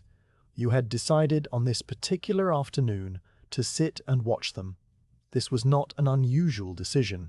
The slow season offered an abundance of time, and the cats were one of the few sources of movement and change in the otherwise static world of the empty caravanserai. You had taken a worn, flat stone from the pile near the stable and placed it against the base of the north wall, had a spot where the sun was warm and the wind was blocked by the angle of the building. The stone was smooth and slightly concave from years of use as a seat, and it held the heat of the sun in a way that seeped pleasantly through the wool of your trousers. You sat on the stone, your back against the warm brick of the wall, your legs stretched out in front of you, and you prepared to watch. The cats were already there, of course. They were always there at this time of day in this patch of sun. They had arranged themselves along the base of the wall and on the low, flat stones of the drainage channel that ran along the foot of the wall to carry away the rare rainwater. The drainage channel was a shallow, stone-lined ditch that was dry now and had been dry for months, and its smooth, flat bottom was a favorite resting place for the cats because the stones absorbed the sun's heat and held it well. There were 6 cats visible at first glance, though you knew there were more hidden in the shadows of the nearby bays and behind the stack of old broken roof tiles that leaned against the wall further down. The first cat you noticed was the old Tom. He was a large, heavy-bodied cat with a coat of rough grey fur that was streaked with the white of age around his muzzle and above his eyes. One of his ears was torn, a jagged, ragged notch that was the result of a fight many seasons ago with another Tom. A fight that you had not witnessed, but had heard in the middle of the night, a sudden, violent explosion of yowls and hisses that had shattered the silence of the courtyard and then subsided as quickly as it had begun. The torn ear gave him a lopsided, asymmetrical appearance, but it did not seem to trouble him. He was lying on a large, flat stone at the edge of the drainage channel, his body stretched out to its full length, his front paws tucked neatly under his chest, his eyes closed to narrow, contented slits. The sun fell full upon his grey fur, and you could see the individual hairs, some dark, some light, some tipped with silver, all of them lying flat and smooth. His flank rose and fell with a slow, steady rhythm, a rhythm so slow and so shallow that it was almost imperceptible. He was not asleep, or at least not deeply asleep. His torn ear twitched occasionally, rotating slightly to catch a sound that you could not hear, and the very tip of his tail, which lay curled against the warm stone, gave a single, lazy flick every now and then. Near the old tomb, on a smaller stone that was partly in the shadow of his bulk, was a tortoiseshell female. She was smaller and more delicate than the tomb, with a coat of black and orange patches that blended together in a soft, blurred pattern. Her eyes were open, large and round and the color of pale green glass, and she was watching something that you could not see.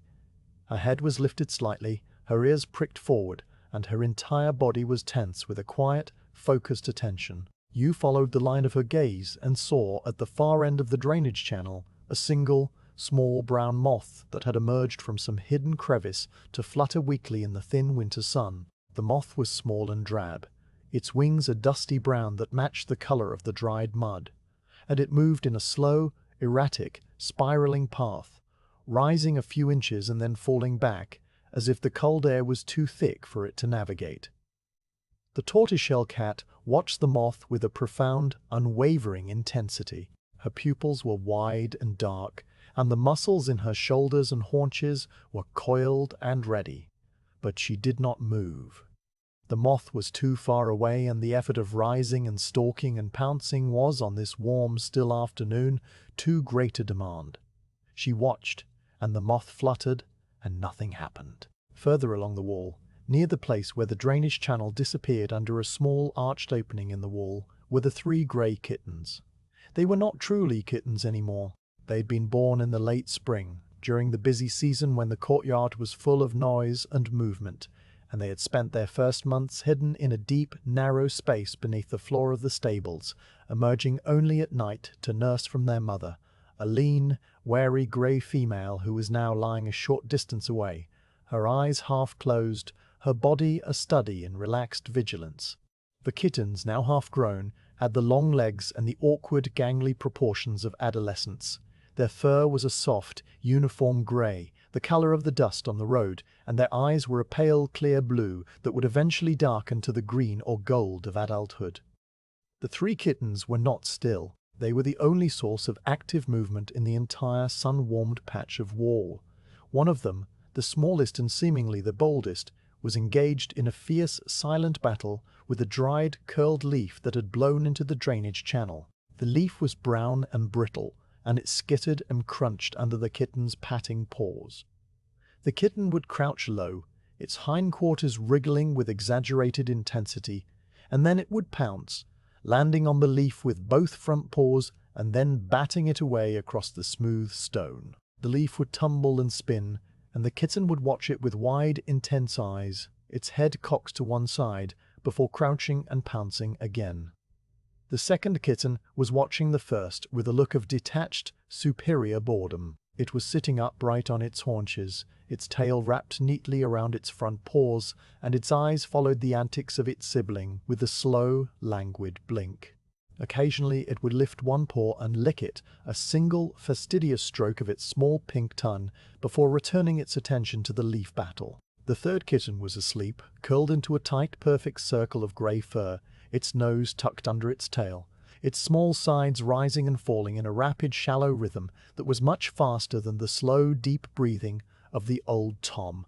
You sat on your warm stone and watched them. The sun was a pleasant, heavy weight on your face and hands, and the brick at your back radiated a steady, gentle heat. The air was still and quiet, and the only sounds were the soft, dry rustle of the leaf as the kitten battered it across the stone, the occasional distant sigh of the wind over the top of the wall, and the faint, rhythmic purr that seemed to emanate from the general vicinity of the old Tom, a low, continuous vibration that was more felt than heard. You let your gaze move slowly from one cat to the next, observing the small, subtle details of their existence. The way the tortoiseshell's whiskers twitched when the moth fluttered particularly close. The way the old Tom's tournier rotated to track the sound of a bird calling far away on the step. The way the sleeping kitten's paw twitched and its claws extended and retracted in a dream of chasing something small and fast. Time passed. It was impossible to say how much time. The sun moved, but so slowly that its movement was only perceptible in the shifting of the shadows. The shadow of the crenellations on the top of the wall, which had been a dark, sharp-edged band at the base of the wall, crept upward by a fraction of an inch. The patch of sun on the old Tom's grey fur shifted, moving from his flank to his shoulder, and he stirred in his sleep, stretching out one hind leg and flexing his claws against the warm stone before settling back into stillness. The tortoiseshell cat finally lost interest in the moth, which had fluttered its way up and over the wall and disappeared into the pale, empty sky. She lowered her head to her paws and closed her eyes, and within a few moments her breathing had slowed and deepened into the rhythm of sleep. The kitten with the leaf eventually tired of its game. The leaf, battered and torn, had disintegrated into several small brown fragments, and the kitten sniffed at them with a look of mild confusion before turning away and flopping down onto its side in a patch of sun. It lay there, its small chest heaving slightly from the exertion, its pink tongue just visible between its slightly parted lips. Its eyes were half closed, and you could see the thin, translucent membrane of its inner eyelid slide across the surface of its eye and then retract, a slow, sleepy blink. The second kitten, the one who had been watching with bored superiority, yawned. It was a vast, slow yawn that seemed to involve its entire small body, its mouth opening wide to reveal a pink tongue and a set of tiny, needle-sharp white teeth. The yawn ended, and the kitten's mouth closed with a soft, wet sound, and then it too lay down, curling into a loose, comfortable crescent beside its sleeping sibling. The mother cat, the lean grey female, watched all of this from her spot a short distance away. She was the only one whose eyes remained fully open, the only one who maintained a quiet, alert vigilance. Her gaze moved slowly across the courtyard, checking the entrance E1, the stable door, the base of the well, the patch of sky visible above the wall. She saw you sitting on your stone, and her eyes lingered on you for a moment. There was no fear in her gaze and no affection. There was only a calm, assessing recognition. You were the large, slow-moving shape that sometimes threw scraps of bread and sometimes sat on the warm stone and did nothing. You were a part of the landscape, as predictable and as unthreatening as the well or the empty scale. Her gaze moved on, and she lowered her head to her paws, though her eyes remained open, watching the world through narrow, attentive slits. You thought about the lives of the cats. They were the true residents of the Caravanserai, more permanent and more rooted than any human, even more than you or Rustum. They had been born here, and they would die here, and their kittens would be born here, and their kittens would continue the long, unbroken line of grey and orange and tortoiseshell cats that had lived in the hidden spaces of this place since the first bricks were laid. They did not know about the trade routes or the tariffs or the politics of distant khans and sultans. They knew only the warmth of the sun on the north wall, the taste of the scraps that fell from the kitchen enclosure, the sudden, violent excitement of a mouse discovered in the straw of the stables, and the deep, safe darkness of the hollow beneath the floor. Their world was small and complete, bounded by the walls of the Caravanserai and the empty steppe beyond, and they asked for nothing more. The old Torm stirred again. He lifted his head, his torn ear swiveling forward, and he yawned. A slow, luxurious yawn that revealed his worn, yellowed teeth and the pink, ridged roof of his mouth. He blinked slowly, his large, gold-colored eyes adjusting to the light, and then he began to wash. It was a deliberate, methodical process. He started with his front right paw, lifting it to his mouth and licking the pads and the fur between his toes with a slow, careful tongue. He then used the damp paw to wipe his face, drawing it over his ear and down across his whiskers in a single smooth motion. He repeated this process several times, licking the paw, wiping the face, licking the paw again. Then he shifted his attention to his flank, twisting his head and shoulders to reach the fur on his side, his rough tongue making a soft, sandpapery sound as it moved through the grey hairs. He washed for a long time, pausing occasionally to look up and survey the courtyard with his calm golden gaze, before returning to the task. The washing was not urgent, it was simply something to do, a way to fill the long, warm, empty hours of the afternoon. You watched the washing, and you felt a slow, creeping heaviness in your own limbs. The warmth of the sun and the stillness of the air, and the soft, rhythmic sounds of the cat's breathing were a gentle, insistent pull toward sleep. Your eyelids grew heavy, and you let them close, just for a moment. The darkness behind your eyelids was warm and red from the sun, and you could still hear the soft, sandpapery sound of the old Tom's washing, the faint rustle of a kitten shifting in its sleep, the distant, high sigh of the wind. You were not asleep, not fully. You were in a state of suspension, a place between waking and sleeping where the world was soft and distant, and nothing mattered except the warmth on your face and the steady, solid presence of the wall at your back. When you opened your eyes again, the light had changed. The sun had moved further, and the patch of direct sunlight on the north wall had shrunk. The old Tom was now lying in shadow, though he did not seem to mind. He had finished his washing and was now curled into a tight, compact ball, his nose tucked under his tail, his torn ear barely visible. The tortoiseshell had shifted her position, moving a few inches to follow the retreating sun. The kittens were a tangled pile of grey fur, the small bodies intertwined, their breathing a soft, synchronized chorus. The mother cat was still watching, her green eyes catching the last of the light. You sat for a while longer, unwilling to break the spell of the afternoon. The cats had taught you something, though you could not have said what it was. It was something about stillness, about the ability to be completely and utterly present in a single moment, a single patch of sun, without the need for purpose or achievement or change. The old Tom did not worry about the closed pass or the empty courtyard or the weight of the snow on the distant peaks. He worried only about the warmth of the stone and the cleanliness of his fur and the slow, steady beat of his own heart. And in this, he He was perhaps wiser than any merchant or scholar who had ever passed through the gates.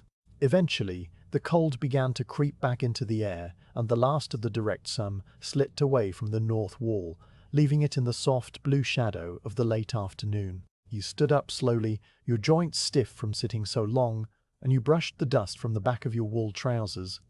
The cats did not stir. They had moved on to the next phase of their day, the slow transition from sun-warmed stones to the sheltered hollows where they would spend the night. You left them there, a small, quiet community of warmth and fur and slow, steady breathing, and you walked back across the empty courtyard toward the entrance Iwan. The sound of your footsteps soft and solitary on the cold flagstones. The leather strap hung on a wooden peg, driven into the mortar between two bricks of the stable wall. It had been hanging there for as long as you could remember, which was a considerable length of time, and it would likely continue to hang there long after you had ceased to walk the flagstones of the courtyard. The peg was dark and smooth, polished by the friction of the strap being lifted on and off over countless seasons, and it projected from the wall at a slight downward angle, a position that prevented the strap from slipping off accidentally. The strap itself was a length of thick, dark leather, about the width of 2 fingers and slightly longer than your arm, with a heavy iron hook sewn into one end and a simple loop at the other. It was a bucket strap, designed to be attached to the wooden yoke that sat across a pair of oxen or the harness of a single horse, allowing a heavy leather bucket to be lowered into a well or a stream and then hauled up again. The Caravanserai had no oxen and no horses of its own, but the travellers who passed through often needed such things, and the strap was kept for their use. You had noticed the strap that morning during your slow circuit of the perimeter. It had caught your eye because the light from the stable door had fallen upon it in a particular way, illuminating the edge of the leather and revealing a small pale patch where the surface was frayed. You had stopped and looked at it more closely. The fraying was minor, a slight roughening and separation of the outermost fibers of the leather at a point about halfway along the strap's length, where the edge rubbed against the wooden yoke when the bucket was heavy with water. It was not a structural failure. The strap was still strong and would have held the weight of a full bucket without any real risk of breaking, but the frayed edge was there, a small rough disruption in the otherwise smooth, dark surface, and you had made a mental note of it as you continued your walk. Now, in the quiet hours of the afternoon, when the sun had moved past its peak and the shadows in the courtyard were beginning to lengthen again, you found yourself standing in the doorway of the stables, looking at the strap once more. The decision to repair it had formed slowly over the course of the day, not as a conscious resolution, but as a gentle, inevitable pull, like the way the cats were drawn to the warm stones of the north wall. There was no urgency to the repair. The bucket that the strap was meant to carry was sitting empty and dry in the corner of the kitchen enclosure, and it would not be needed for many months. No traveller would arrive to ask for it. No horse would be led to the well to drink. The strap could have remained on its peg, its small frayed edge slowly spreading and worsening over the years, and no harm would have come from it. And yet, the thought of the frayed edge had lodged itself in your mind, a small persistent irritation, like a grain of sand in a sandal, and the only way to remove it was to take the strap down and mend it. You lifted the strap from the peg. The leather was cool and stiff in your hands, and it carried the faint, pleasant smell of old animal hide, a smell that was dry and clean and slightly sweet. You ran your thumb over the frayed edge, feeling the rough, fuzzy texture of the disturbed fibers against the smooth, hard surface of your thumbnail. The damage was indeed minor. A few of the outermost fibers had been worn through and had split and curled back on themselves, creating a small, pale, fluffy patch that contrasted with the dark, burnished surface of the surrounding leather. The inner fibers, the dense, strong core of the strap, were intact and showed no signs of wear. The repair would be simple. It would require only a few basic tools and a short length of waxed thread, and it would take perhaps the span of time between one prayer and the next, if prayers were still being called in this empty place. You carried the strap out of the stables and into the courtyard. The light was better there, a soft, even, diffuse illumination that fell from the pale sky and reflected off the high, pale walls. You walked to the spot where you often sat during the afternoons of the slow season, a low stone bench built into the base of the entrance E1 near the closed gate. The bench was in the shadow of the arch, but the light from the courtyard reached it indirectly, bouncing off the flagstones in the opposite wall, creating a soft, shadowless glow that was easy on the eyes. You sat down on the bench, placing the strap across your thighs, and you reached into the inner pocket of your wool coat for the small leather pouch that contained your mending supplies. The pouch was old and soft, made from a piece of thin, supple goatskin that had been dyed a deep reddish brown. It was closed with a simple drawstring of braided linen cord. You loosened the drawstring and poured the contents of the pouch onto the bench beside you.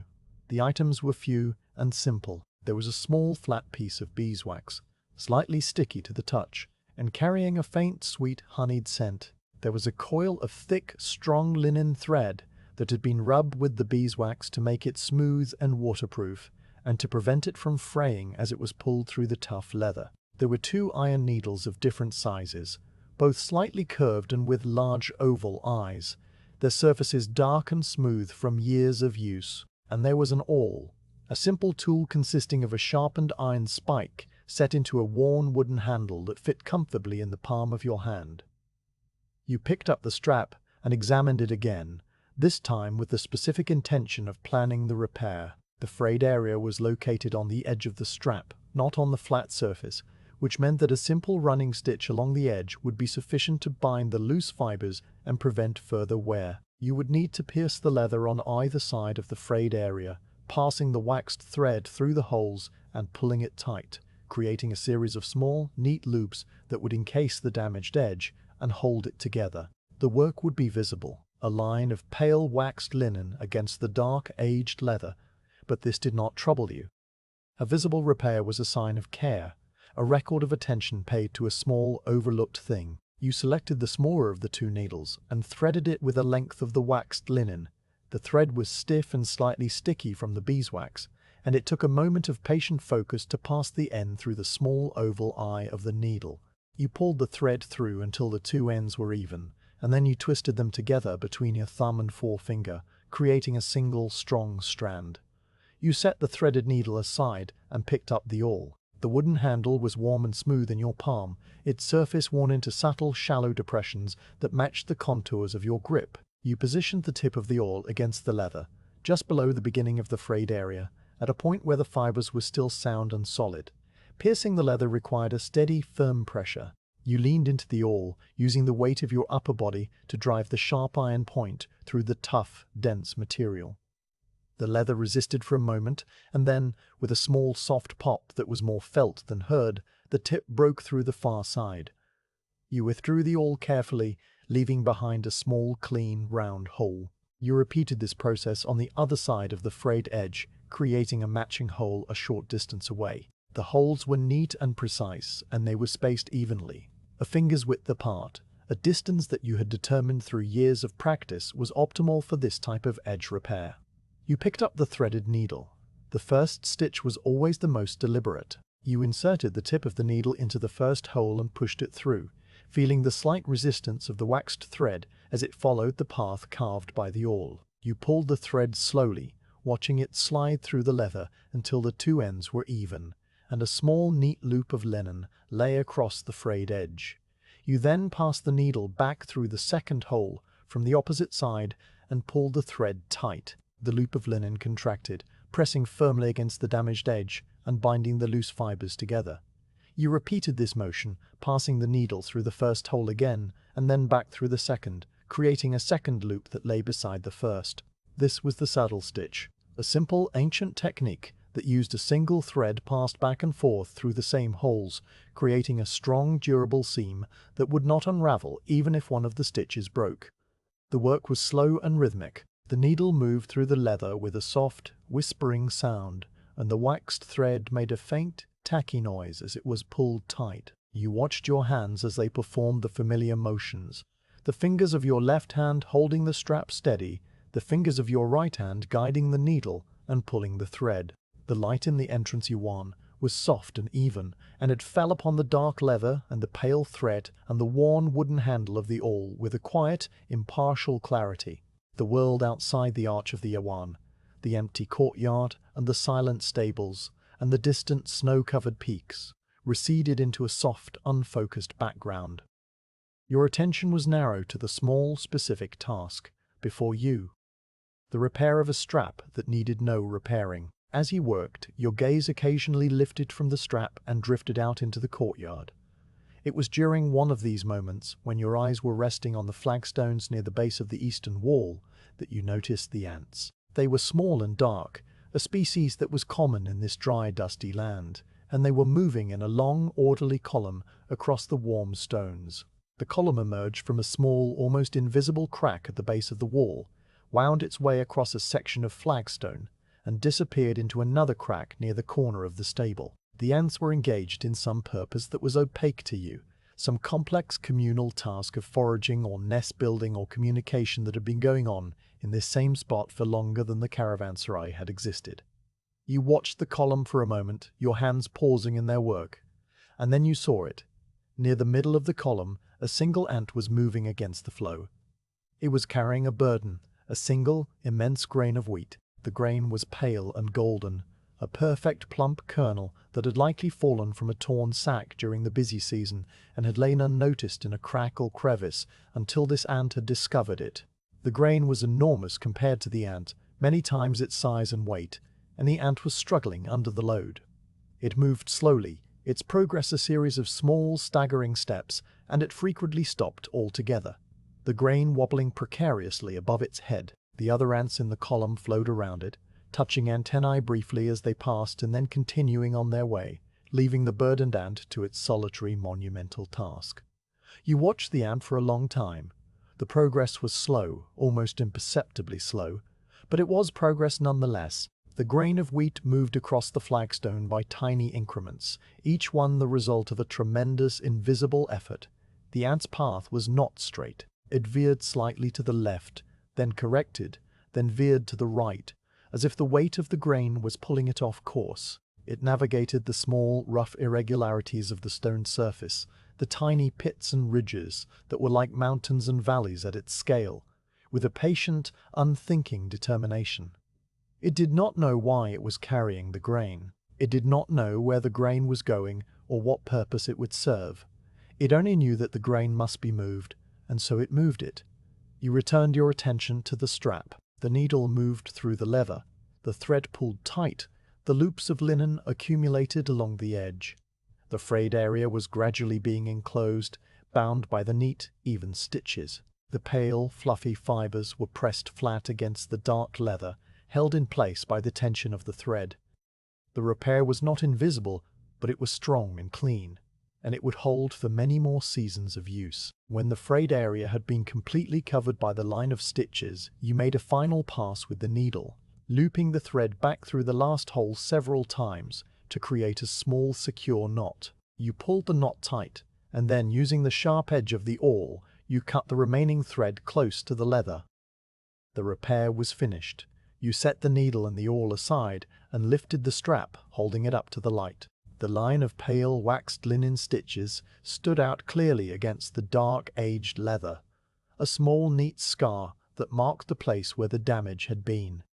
You ran your thumb over the stitches, feeling their smooth, even texture. The frayed edge was gone, or rather it was still there, but it was contained, held together by the thread, no longer a loose, rough disruption, but a part of the strap's history, a visible record of care and attention. The strap was stronger now than it had been before, not because the repair had added strength, but because the small, incipient weakness had been arrested and stabilized. You sat on the stone bench for a while longer, the repaired strap resting across your thighs, and you watched the ant with the grain of wheat. It had made progress, moving perhaps the length of your hand across the flagstone. The grain wobbled and dipped, and the ant staggered. But it did not stop. The other ants continued to flow past it, a dark, steady river of purpose that paid no attention to the single struggling individual. You thought about the grain of wheat and the ant and the repaired strap, and you felt a quiet, nameless satisfaction that was entirely out of proportion to the significance of the task. The strap was mended. The ant was carrying its grain. The world, in this small specific corner, was in order. The light in the entrance Iwan began to deepen, shifting from the soft, even glow of afternoon to the cooler, bluer tones of early evening. You gathered your mending supplies, placing the needle and the awl and the remaining thread back into the small leather pouch and pulling the drawstring tight. You tucked the pouch into the inner pocket of your coat. You stood up from the bench, your knees making their familiar soft popping sound, and you walked back across the courtyard to the stables. The air was cooler now, and the shadows were long and dark, stretching across the flagstones from the bases of the walls. You entered the stables and walked to the wooden peg where the strap had hung. You lifted the strap and placed the looped end over the peg, letting the leather settle into its familiar position. The strap hung straight and still, its repaired edge facing outward, the line of pale stitches catching the last of the light from the doorway. It looked as it had always looked, a simple, useful object waiting to be needed. But you knew it was different now. It carried a small, hidden history, a record of a quiet afternoon, and a pair of patient hands, and a task that had no urgency and no audience. You turned and walked back out into the courtyard, leaving the strap to hang in the gathering darkness, and the silence of the caravanserai closed around you once more. The afternoon had drained away into the long, slow twilight of the steppe, that particular hour when the sky held onto the last of its light even as the ground surrendered to the dark. The courtyard of the caravanserai was a basin of deep blue shadow, the walls and the arches and the empty scale losing their distinct edges and becoming soft, indistinct shapes against the pale, fading glow above. The air, which had been merely cool during the sunlit hours, now carried a sharper edge, a dry, penetrating cold that slipped through the weave of your wool coat and settled against your skin. It was the time of day when the body remembered that it needed warmth, not the passive, radiant warmth of the sun on brick, but an active, focused warmth that came from fire and hot liquid, and the simple act of holding something heated close to the chest. You walked to your chamber, the small domed room adjacent to the entrancey one, and you retrieved the items that were needed for the evening ritual. These items were kept in a specific corner, arranged on a low wooden shelf that you had built yourself from the planks of a broken packing crate left behind by a merchant years ago. The shelf held a small, shallow brazier made of hammered copper, its surface darkened by countless fires to a deep, smoky brown. Beside the brazier was a leather bag containing lumps of dried charcoal, hard and black and surprisingly light, each piece making a faint, musical clinking sound when it struck another. There was a small copper pot with a long wooden handle wrapped in a spiral of thin leather to protect the hand from heat, and a clay cup, simple and unglazed, its rim worn smooth and slightly darkened from the touch of many lips. And there was a small lidded jar of baked clay, the kind that was used to store spices or precious medicines, filled with the dried, roasted seeds of the summer melons. You carried these items out into the entrancey one, not to your chamber, but to the open space just inside the great arch, where the floor was stone and the air was still, and the view of the courtyard was unobstructed. This was where you took your evening tea, when the weather permitted, and the weather in the slow season almost always permitted, because there was no rain and no snow, and the wind, when it came, was a gentle, steady presence rather than a gusting, disruptive force. You set the brazier on the stone floor, placing it carefully so that it sat level and stable. You opened the leather bag and selected several pieces of the dried charcoal, choosing ones that were of a moderate size, neither too large to catch the spark nor too small to burn away too quickly. You arranged them in the shallow bowl of the brazier, stacking them loosely so that air could circulate between them. The fire-starting materials were kept in a small, oiled leather pouch that hung from your belt. You opened the pouch and removed a lump of dried, fibrous tinder, the inner bark of a desert shrub that caught fire easily, and a small piece of flint and a curved iron striker. You knelt beside the brazier and arranged the tinder beneath the charcoal, pulling the fine, dry fibers apart to create a small, fluffy nest. The flint was a dark, glossy stone with sharp conchoidal edges, and the striker was a simple loop of iron that fit over the knuckles of your hand. You held the flint close to the tinder and struck it with the iron, a sharp, glancing blow that produced a brief, bright shower of orange sparks. The first strike yielded nothing, nor the second, nor the third. This was normal. The flint and the striker were old and worn, and the cold, dry air seemed to swallow the sparks before they could land. You continued to strike, a steady, patient rhythm, and eventually a single spark, brighter and more persistent than the others, landed on the edge of the tinder and held. You saw a tiny orange glow, a single point of heat, and you leaned down and blew gently, a slow, steady stream of air that fed the spark and coaxed it into a small, wavering flame. The flame caught the tinder, and the dry fibers crackled and curled, sending up a thin, pale smoke that smelled of the desert, a dry, aromatic scent. You watched the flame grow, feeding it with small, careful breaths until it was strong enough to lick at the edges of the charcoal. The charcoal did not ignite immediately. It absorbed the heat, its black surface glowing a dull red in the spots where the flame touched it, and then, with a soft, almost inaudible whoosh, a piece of the charcoal caught. The red glow spread, and a small, steady flame, pale blue at its base and orange at its tit, began to dance over the surface of the fuel. You sat back on your heels and watched the fire establish itself, the charcoal pieces crackling and settling, the heat beginning to radiate outward in a small, warm circle. The light from the brazier flickered against the stone floor and the curved walls of the iwan, casting soft, dancing shadows that moved and shifted. You placed the small copper pot on the brazier, setting it carefully on top of the glowing charcoal. The pot was filled with water from the cistern, water that you had drawn that morning and kept in a covered clay jug in your chamber. The water was cold and clear, and it sat still and dark in the bottom of the copper pot. You waited. The waiting was a part of the ritual, as important as the striking of the flint or the pouring of the water. You sat on the low stone bench that was built into the side of the iwan, your back against the cool plaster, your hands resting on your thighs, and you watched the pot. The charcoal glowed and shifted, and the small flames licked at the copper bottom. The metal began to warm, and you could feel the heat radiating from it even from where you sat. The water took a long time to heat. This was not a fast process, not a matter of moments. The brazier was small, and the charcoal was modest, and the cold air of the iwan leached heat away from the pot as quickly as the fire could supply it. You watched the surface of the water for signs of change. At first, there was nothing. The water was still and dark and reflective, a small liquid mirror that showed the faint flickering glow of the charcoal and the darker shape of your own face looking down. Then, after a time that could not be measured except by the slow internal clock of your own patience, you saw the first sign.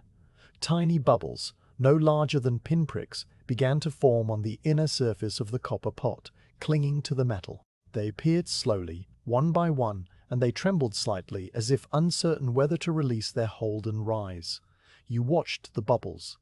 They were the first indication that the water was waking, that the heat from the charcoal was doing its slow, invisible work. The bubbles grew in number, forming a fine, shimmering layer on the bottom and sides of the pot. And then, one of them released.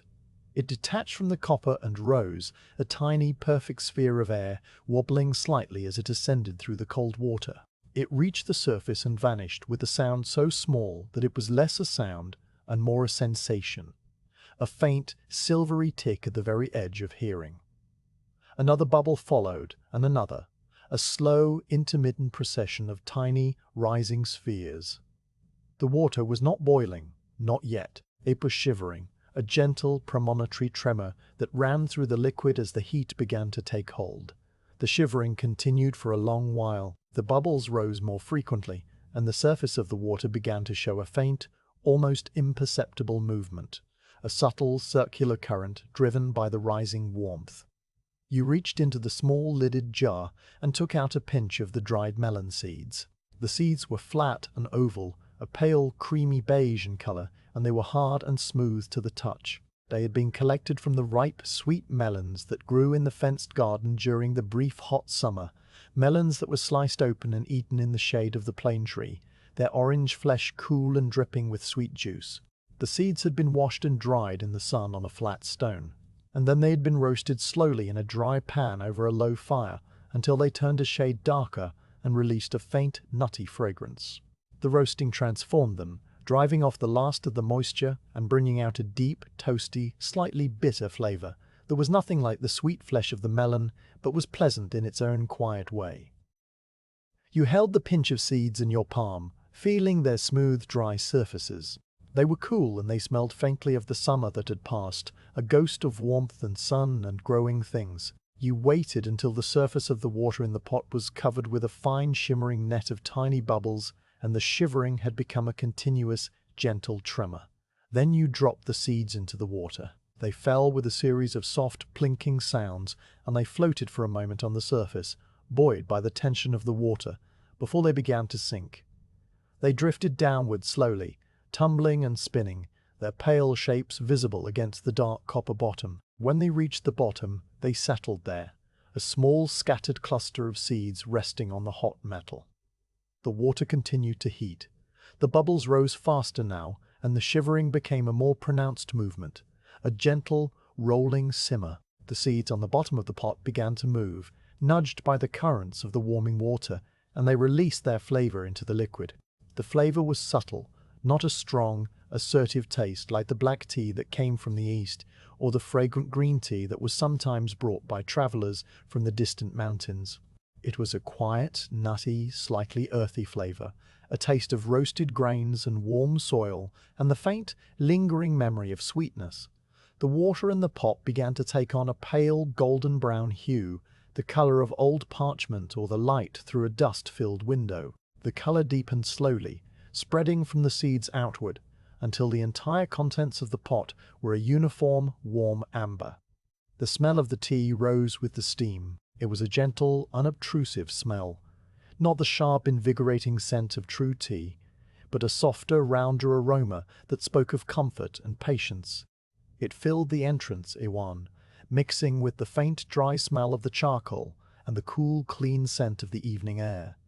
You inhaled slowly, letting the warmth of the steam touch your face. The cold of the twilight was held at bay by the small, glowing circle of the brazier, and you felt a deep, quiet contentment settle over you, a feeling that had no specific cause and no specific object, but was simply the result of fire and water and the slow, deliberate preparation of a warm drink. When the color of the tea had deepened to a rich golden amber and the seeds on the bottom of the pot had ceased their gentle tumbling and lay still, you decided that it was ready. You lifted the pot from the brazier, using the leather-wrapped handle, and you poured the tea into the clay cup.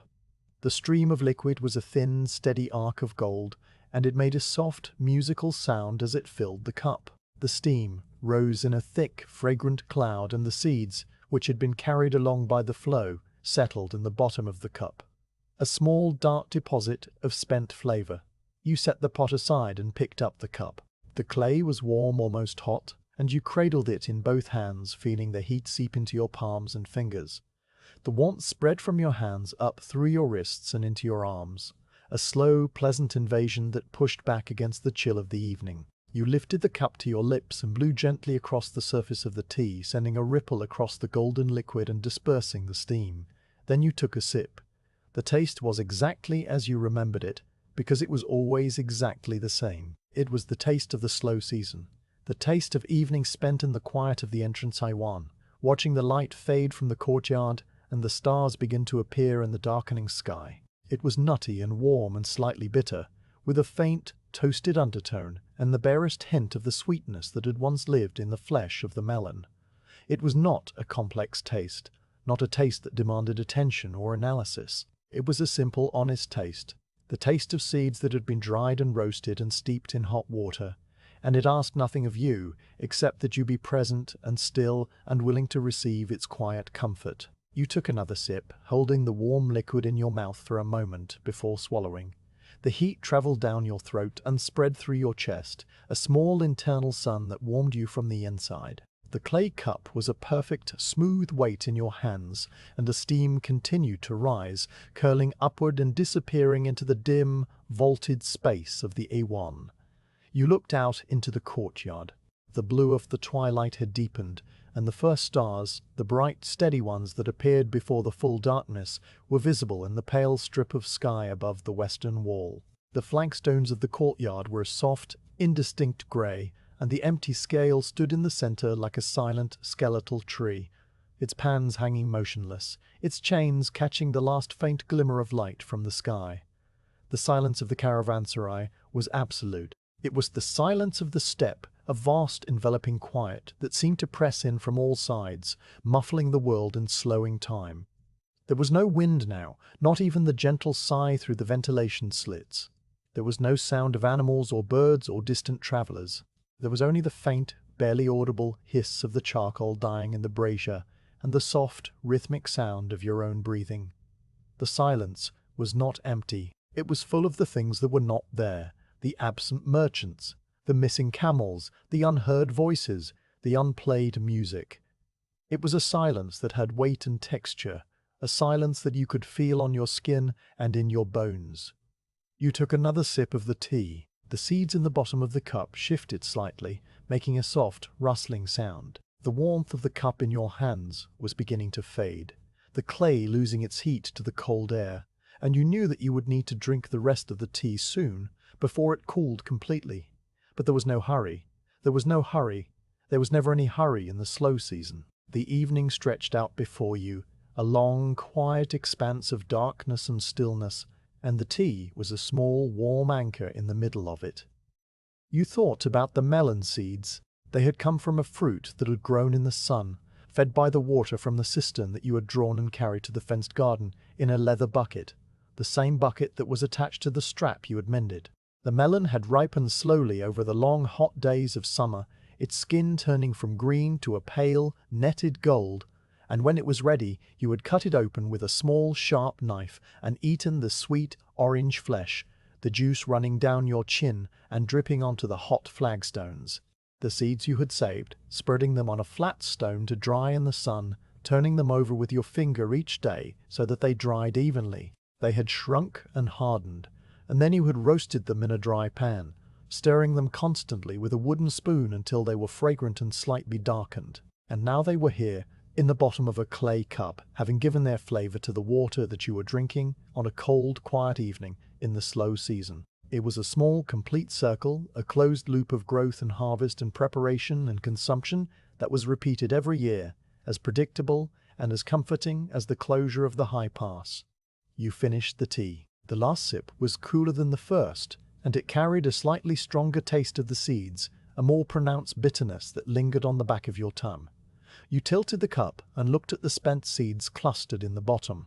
They were dark and swollen now, having absorbed the water and released their flavor, and they looked like small, smooth pebbles. You set the cup down on the stone floor beside the brazier.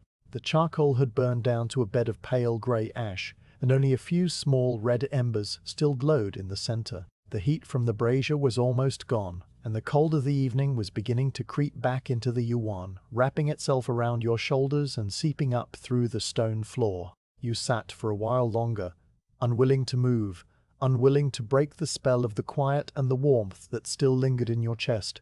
The stars were fully out now, a vast glittering sweep of cold white light that stretched from horizon to horizon. You could see them through the arch of the yuan, framed by the dark silhouette of the courtyard walls. The sky was so clear and the air so still that the stars did not twinkle. They stared back with a fixed, unwavering light, each one a tiny, perfect point of brilliance. You picked out the familiar patterns, the ones that you had watched from this same spot for countless evenings. The bright cluster that hung low in the west, just above the dark line of the wall. The 3 stars in a row that pointed toward the north. The faint, hazy band of light that stretched across the center of the sky. A river of stars that the old story said was the path of souls, or the spilled milk of a celestial camel. The cold eventually became too insistent to ignore. You stood up slowly, your joints stiff from sitting, and you gathered the tea things. The cup was cool now, and the pot was cool, and the brazier was a dead, grey shell. You carried them back to your chamber and placed them on the low wooden shelf, arranging them in their usual order so that they would be ready for the next evening. You pulled the heavy wool blanket from the sleeping platform and wrapped it around your shoulders, and you went back to the entrance of the yuan and stood for a moment, looking out at the courtyard one last time. The stars were reflected, faintly and imperfectly, in the dark, still surface of the water in the fountain basin. The gate was a solid, black rectangle, and the silence was complete. You turned and went back into your chamber, and you lay down on the felt rug and pulled the blanket up to your chin, and the taste of melon seed tea was still on your tongue, a small, warm memory that would carry you into the long, quiet night. The night had settled fully over the Caravanserai, a deep, crystalline darkness that was peculiar to the steppe in the cold months when the air was dry, and the moon was a thin, pale sliver that would not rise until the early hours before dawn. You had not gone to sleep. The warmth of the melon seed tea still lingered in your chest, and the silence of your small chamber had felt on this particular evening less like a comfort and more like a confinement. Your legs had carried you out through the low doorway, past the closed gate, and into the open center of the courtyard before you had made a conscious decision to move. The flagstones were cold under your boots, their daytime warmth long since leached away into the frozen darkness, and the air was so still and so sharp that each breath felt like a small, clean blade in your throat. You stopped in the center of the courtyard, at a spot roughly equidistant from the four walls and directly beneath the open square of sky that was framed by the roofline of the surrounding buildings. This was the place where, during the busy season, the great scale stood, its pans and chains and heavy wooden beam dominating the space and serving as the focal point of all the commerce and noise and movement. The scale was still there, of course, a dark skeletal shape a few paces to your left, but in the deep night it was invisible except as a vague angular absence against the faint glow of the stars. You turned your back to it and looked up. The sky was not simply dark. It was a profound, velvety blackness that seemed to have depth and texture, as if you were looking not at a flat ceiling painted with points of light, but into an immense, infinite volume that stretched away in all directions. The stars were not scattered randomly. They were arranged in patterns and clusters and streams, a vast, silent geography that was as familiar to you as the layout of the Caravanserai walls and the number of empty stalls in the stable. You had stood in this spot, or one very near it, on countless nights over the years, and you had watched the slow, stately procession of the heavens with the same patient attention that you gave to the crack in the eastern wall or the water level in the cistern. The stars were a calendar and a clock and a map, and they asked nothing of you except that you look up and remember. Your gaze went first to the western sky, to a bright, steady point of light that hung just above the dark, jagged line of the crenellations on the wall near the kitchen enclosure. This star was an old friend. It was the first to appear in the evening during the slow season, visible even before the full darkness had descended, a solitary, brilliant spark in the pale blue of the twilight. It had no name in your personal lexicon, or rather, it had a name that was not a word, but a position. The star above the western well. You noted its location with a slow, deliberate attention. It was slightly lower tonight than it had been last week. This was not a dramatic difference. Not something that a casual observer would notice. It was a shift of perhaps the width of a finger held at arm's length. A small incremental change that was only perceptible if you had been watching carefully and consistently. You had been watching carefully and consistently. The star's descent toward the horizon was a measure of the season's progress, as reliable as the deepening of the snow on the high pass. In the summer, that same star had been high overhead at this hour, almost directly above the center of the courtyard, and you had needed to tilt your head far back to see it, feeling the strain in the muscles of your neck. Now, in the depths of the slow season, it was sinking lower each night, creeping toward the dark mass of the wall, and you knew that within a few more weeks it would disappear entirely behind the baked brick, swallowed by the Caravanserai itself, and you would not see it again until the spring, when it emerged once more on the other side of its long, circular journey. This was the way of the stars. They rose and set and rose again, tracing the same paths across the sky that they had traced for all the years of your life, and for all the years of the gatekeepers who had stood here before you, and they would continue to trace those paths long after the last brick of the Caravanserai had crumbled back into the earth from which it came. You turned your head slowly to the north. The sky there was dominated by a group of stars that formed a shape like a small, flattened bowl with a long, curved handle, a pattern that the travelers from the western lands sometimes called a drinking cup or a plough, though you had no need for such names. You knew it simply as the northern marker, a fixed reference point that never sank below the horizon and never rose high in the sky, but simply circled, night after night, around a single dim star that was the pivot of the entire heavens. The dim star was not easy to find. It was faint and unremarkable, easily overlooked among the thousands of other points of light, and you had learned to locate it not by looking directly at it, but by measuring the distance and angle from the brighter stars of the bowl. You found it now, a small pale speck that seemed to tremble slightly in the cold, clear air, and you noted its position relative to the crenellations of the northern wall. It had not moved. It never moved. It was the still center round which everything else turned. Your gaze drifted eastward, toward the mountains that were now invisible in the darkness, their massive snow-covered bulk reduced to a profound, featureless blackness that merged with the blackness of the sky. Just above the place where the mountain should be, a faint, diffuse glow was beginning to appear, a subtle lightening of the darkness that had no distinct source. This was the herald of the moon, the thin, waning crescent that would not rise for several more hours, but was already sending its pale, reflected light ahead of itself, scattering through the high, thin atmosphere and softening the hard edge of the horizon. The glow was very faint, barely perceptible, and you had to look slightly to the side of it, using the more sensitive periphery of your vision to confirm that it was there. It was there. The moon was coming, but it was still far away and low, and its light would not touch the courtyard for a long time.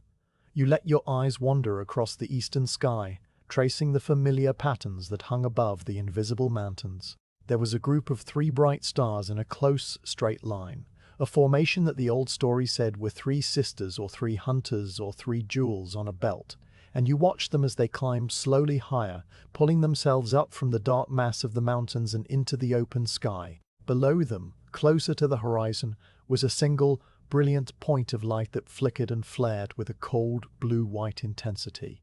A star that seemed to pulse with a life of its own. This one you had always noticed because of its restlessness. While the other stars were steady and fixed, this one shimmered and danced, its light disturbed by the thick, turbulent air near the horizon. You watched it for a long moment, seeing it flare bright and then dim slightly. Flare and dim, a slow, hypnotic rhythm that was caused by nothing more than the movement of the cold, dense air above the steppe. The center of the sky, directly overhead, was a vast, hazy river of light that stretched from the northeastern horizon all the way to the southwest. A broad, irregular band made up of countless millions of individual stars that were too faint and too numerous to be seen as separate points. They merged together into a soft, glowing mist, a luminous fog that was the accumulated light of a vast, unimaginable multitude of suns, each one perhaps with its own worlds and its own gatekeepers standing in their own silent courtyards. You looked into this river of light and let your eyes lose their focus, allowing the individual stars to blur and blend. The effect was calming, a visual equivalent of the deep, velvet silence that surrounded you. The river of light did not move, not in any way that your eyes could detect, but you knew that it was moving, that the entire vast structure of which it was a part was turning slowly, carrying the stars and the river and the thin crescent moon and the dark, silent Caravanserai along with it. You lowered your gaze from the sky and looked at the courtyard walls. The stars were not only above you, they were also around you, their positions defined by the architecture of the Caravanserai. You had learned this over many nights of standing in this same spot. The bright star above the western well, the one that was sinking lower each night, was exactly aligned with the third crenellation from the corner of the wall, a fact that you had verified by closing one eye and sighting along the edge of the brick. The 3 stars of the straight line in the east were framed perfectly by the arch of the entrance uam. If you stood in a specific spot near the fountain basin, the faint, dim star of the north, the pivot of the heavens, was directly above the point where the drainage channel disappeared under the wall, a fact that you had discovered one night when you had followed the line of the channel with your eyes and noticed the star sitting precisely at its end, like a small, pale stone marking the terminus of a path. These alignments were not meaningful in any larger sense. They were not portents or omens or signs of divine favor. They were simply coincidences of geometry and perspective, the result of standing in a particular place and looking at a particular sky through a particular frame of brick and mud. But they were your coincidences, your small private catalogue of connections between the vast impersonal cosmos and the small specific world of the Caravanserai. They were a way of anchoring the infinite to the familiar, of making the cold, distant stars feel like a part of the same quiet, orderly system that governed the water level in the cistern and the width of the crack in the wall. You walked slowly across the courtyard, your footsteps soft and muffled on the cold flagstones, until you reached the base of the eastern wall. You stood close to the wall, close enough to feel the faint, residual cold radiating from the bricks, and you looked up along its surface. The wall rose above you, the dark vertical plane that cut off a portion of the sky. The crack, the one you had been watching for 7 years, was invisible in the darkness, but you knew exactly where it was. You could have placed your finger on it with your eyes closed. You looked up at the sky above the wall and found the bright, flickering star that you had noticed earlier. It was now positioned directly above the crack, or at least it appeared to be from this angle. You noted this alignment and filed it away in your mental ledger, a small, inconsequential observation that would join the thousands of other small, inconsequential observations that constituted your knowledge of this place. You walked to the well. The wooden cover was a dark, circular shape on the flagstones, and you stood beside it and looked up. The river of light, the hazy band of countless stars, passed directly over the well, splitting the sky into 2 roughly equal halves. You had noticed this before, many times. The well was the center of the courtyard, and the river of light was the center of the sky, and on clear nights like this one, the 2 centers aligned. You did not know if this was by design, if the builders of the Caravanserai had chosen the location of the well to correspond with the path of the river of light, or if it was simply a happy accident of placement. It did not matter. The alignment existed, and you stood within it, a small, warm breathing point at the intersection of the vertical line of the well and the horizontal sweep of the stars. The cold was deepening. You could feel it pressing through the wool of your coat, finding the small gaps at your collar and cuffs, settling into the joints of your fingers and the tips of your ears. Your breath emerged in small, white clouds that hung in the still air for a moment before dissipating. You knew that you should go back inside, back to the small warmth of your chamber and the heavy weight of the wool blanket. But you did not move. The sky held you there, as it always did on the clear nights of the slow season. There was a particular quality to the winter stars, a sharpness and a clarity that was absent in the warmer months when the air was thick with dust and moisture and the heat of the earth. In the summer the stars seemed softer, more diffuse, their light filtered through a haze of warmth. In the winter they were hard and bright and cold, each one a distinct, perfect point of light that seemed close enough to touch, though you knew that they were farther away than any distance your mind could comprehend. You thought about the travelers who had passed through the Caravanserai over the years, the merchants and scholars and pilgrims and messengers who had come from the distant cities of the east and the west. Many of them had stood in this courtyard at night, looking up at these same stars. They had used the stars to navigate, to find their way across the trackless steppe and through the high, treacherous passes. The stars were their map and their clock and their compass, a reliable, unchanging guide that had led them to this gate and would lead them away again. You had listened to them talk, over cups of tea and bowls of stew, about the different names they had for the patterns of light, the different stories they told about the figures they saw in the sky. A merchant from the land of the setting sun had pointed to the group of stars that you called the northern marker, and had called it a bear, a great shaggy beast that circled forever around the pole. A scholar from the land of the rising sun had pointed to the 3 stars in a line, and had called them the 3 steps of a celestial emperor ascending to his throne in the heavens. The names were different, but the stars were the same. They shone down on all the lands and all the peoples with an equal, indifferent light. You turned slowly, a full circle, taking in the entire sweep of the sky from horizon to horizon. The stars above the southern wall were the ones you knew the least, because the southern wall was the one you faced the least often. The entrance E1 and the gate faced west, towards Samarkand, and your chamber and your daily circuits were oriented toward the east and the north. The southern sky was a territory you visited only occasionally, on nights like this when you made a deliberate effort to see the whole of the heavens. The stars there were different, patterns that belonged to the warmer lands beyond the great deserts, stars that you had heard described by travelers, but had never learned to recognize with the same easy familiarity as the stars of the north and the west. You looked at them now, a scattering of bright and faint points that forms no clear shapes in your mind, and you let them be what they were, distant, unnamed, and beautiful. The faint glow behind the eastern mountains had brightened slightly, and the sharp black line of the horizon was now edged with a thin silver rim. The moon was still below the mountains, but it was closer now, its light spilling over the peaks and illuminating the high, thin clouds that you had not noticed before, wisps of vapor so faint and so high that they were invisible in the darkness, but now showed themselves as pale, translucent streaks against the deep black of the sky. The clouds did not move. They hung there, frozen and still, painted by the approaching moonlight. You watched them for a while, seeing their shapes slowly shift and change as the angle of the hidden moon altered, a slow, silent transformation that was the only movement in the entire vast, cold world. Your feet were growing numb. The cold had penetrated the thick leather of your boots, and your toes were sending faint, distant signals of discomfort to your brain. You shifted your weight from one foot to the other, and the small movement sent a brief flush of warmth through your legs. You knew that it was time to go inside. The stars would still be there tomorrow night, and the night after that, and the night after that. They would be slightly different, shifted by the slow, inexorable drift of the seasons, but they would be essentially the same patterns and the same lights and the same cold, clear brilliance. You could come back tomorrow and stand in this same spot and look up and see them again.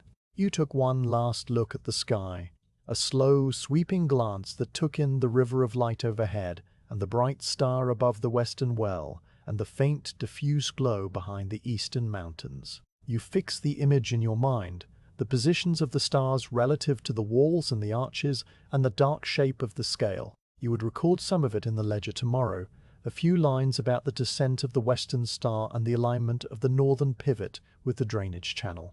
The rest would remain in your memory, a part of the vast, quiet accumulation of knowledge that had no practical use and no commercial value, but was simply the record of a life spent watching and waiting. You walked back across the courtyard, your footsteps the only sound in the immense frozen silence.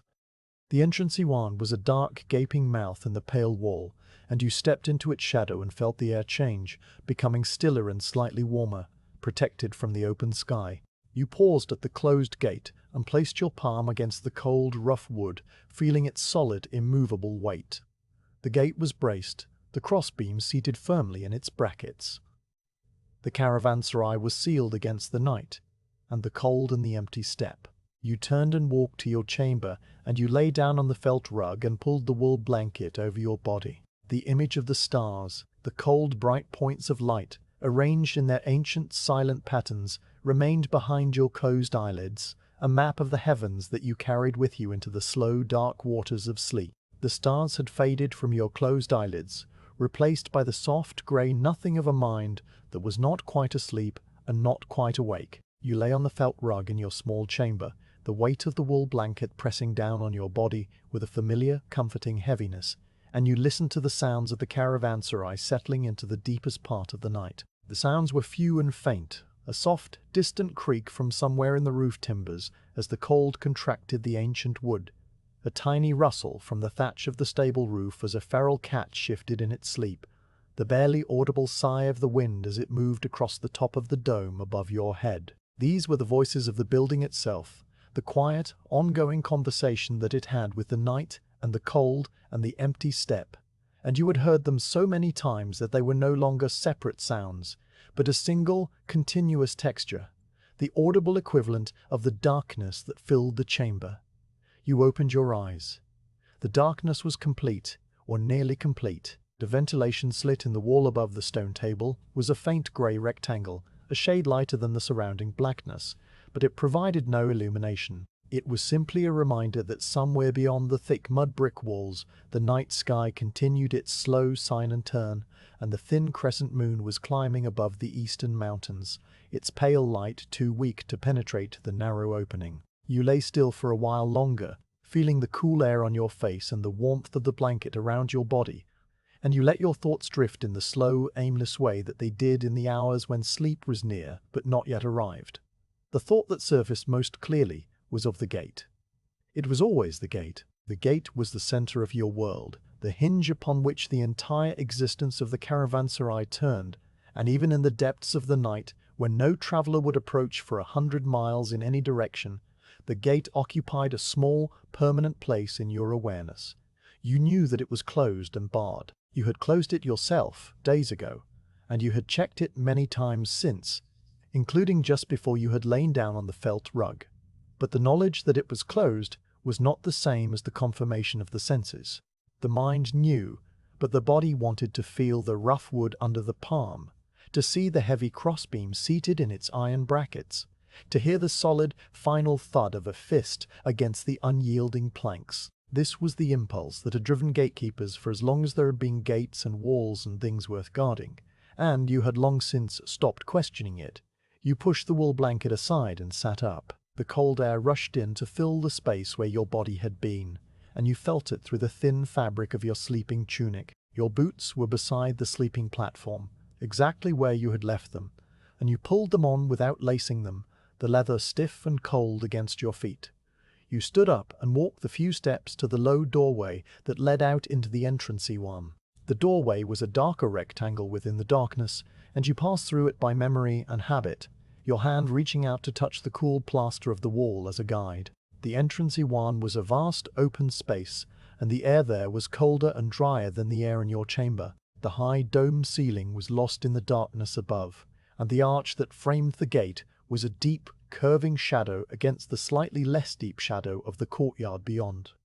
You walked toward the gate, your soft, unlaced boots making a faint shuffling sound on the stone floor. The gate was a solid, vertical blackness, a rectangle of absolute dark that was distinguishable from the surrounding walls only by its shape and by the faint, cold smell of the old walnut wood that it emitted, a smell that was dry and clean and faintly sweet, like the memory of a forest that had existed long ago in a valley that was now nothing but stones. You stopped in front of the gate and reached out with both hands. Your palms met the rough, worn surface of the wood, and you felt the familiar texture, the deep grain that ran in long, wavy lines, the small, hard knots that stood slightly proud of the surrounding surface, the smooth, polished patches where countless hands had pushed and pulled over the decades. The wood was cold, colder than the air, and it seemed to draw the warmth from your palms. You pressed harder, feeling the solid, immovable resistance of the gate, the way it did not yield or shift or even acknowledge your presence. It was a door that was meant to stay closed, and it was staying closed. Your hands moved from the surface of the gate to the iron crossbeam. The beam was a thick, heavy bar that spanned the width of the double doors, resting in two deep U-shaped brackets that were bolted to the wood. You found the end of the beam with your right hand and traced its length, feeling the cold, smooth iron and the slight roughness where the surface had rusted and been polished and rusted again over the years. Your fingers reached the bracket on the left side and felt the way the beam was seated, the iron resting firmly in the curved cradle, not quite touching the bottom, because it had been lifted and dropped into place rather than slid. You moved to the right side and checked that bracket as well, and then you stepped back and looked at the dark silhouette of the gate. It was closed. It was barred. It would not open. The act of checking the gate was the final note of the day, the last small task that separated the waking hours from the hours of sleep. You had performed this check thousands of times in all seasons and all weathers, and it had never once revealed a problem. The gate was always closed. The bar was always in place. The caravanserai was always secure. And yet, the check was necessary. It was a ritual, a small, deliberate act that closed the loop of the day and allowed the mind to release its hold on the waking world. You stood in the darkness of the entrance Iwan, your hand still resting on the cold iron of the bracket, and you felt the day's small accumulation of observations and tasks and quiet moments settle into place behind you. A completed ledger of inconsequential things that could now be set aside. You turned away from the gate and walked back through the low doorway into your chamber. The room was dark, but it was a familiar darkness, a darkness that you knew as well as you knew the lines on your own palms.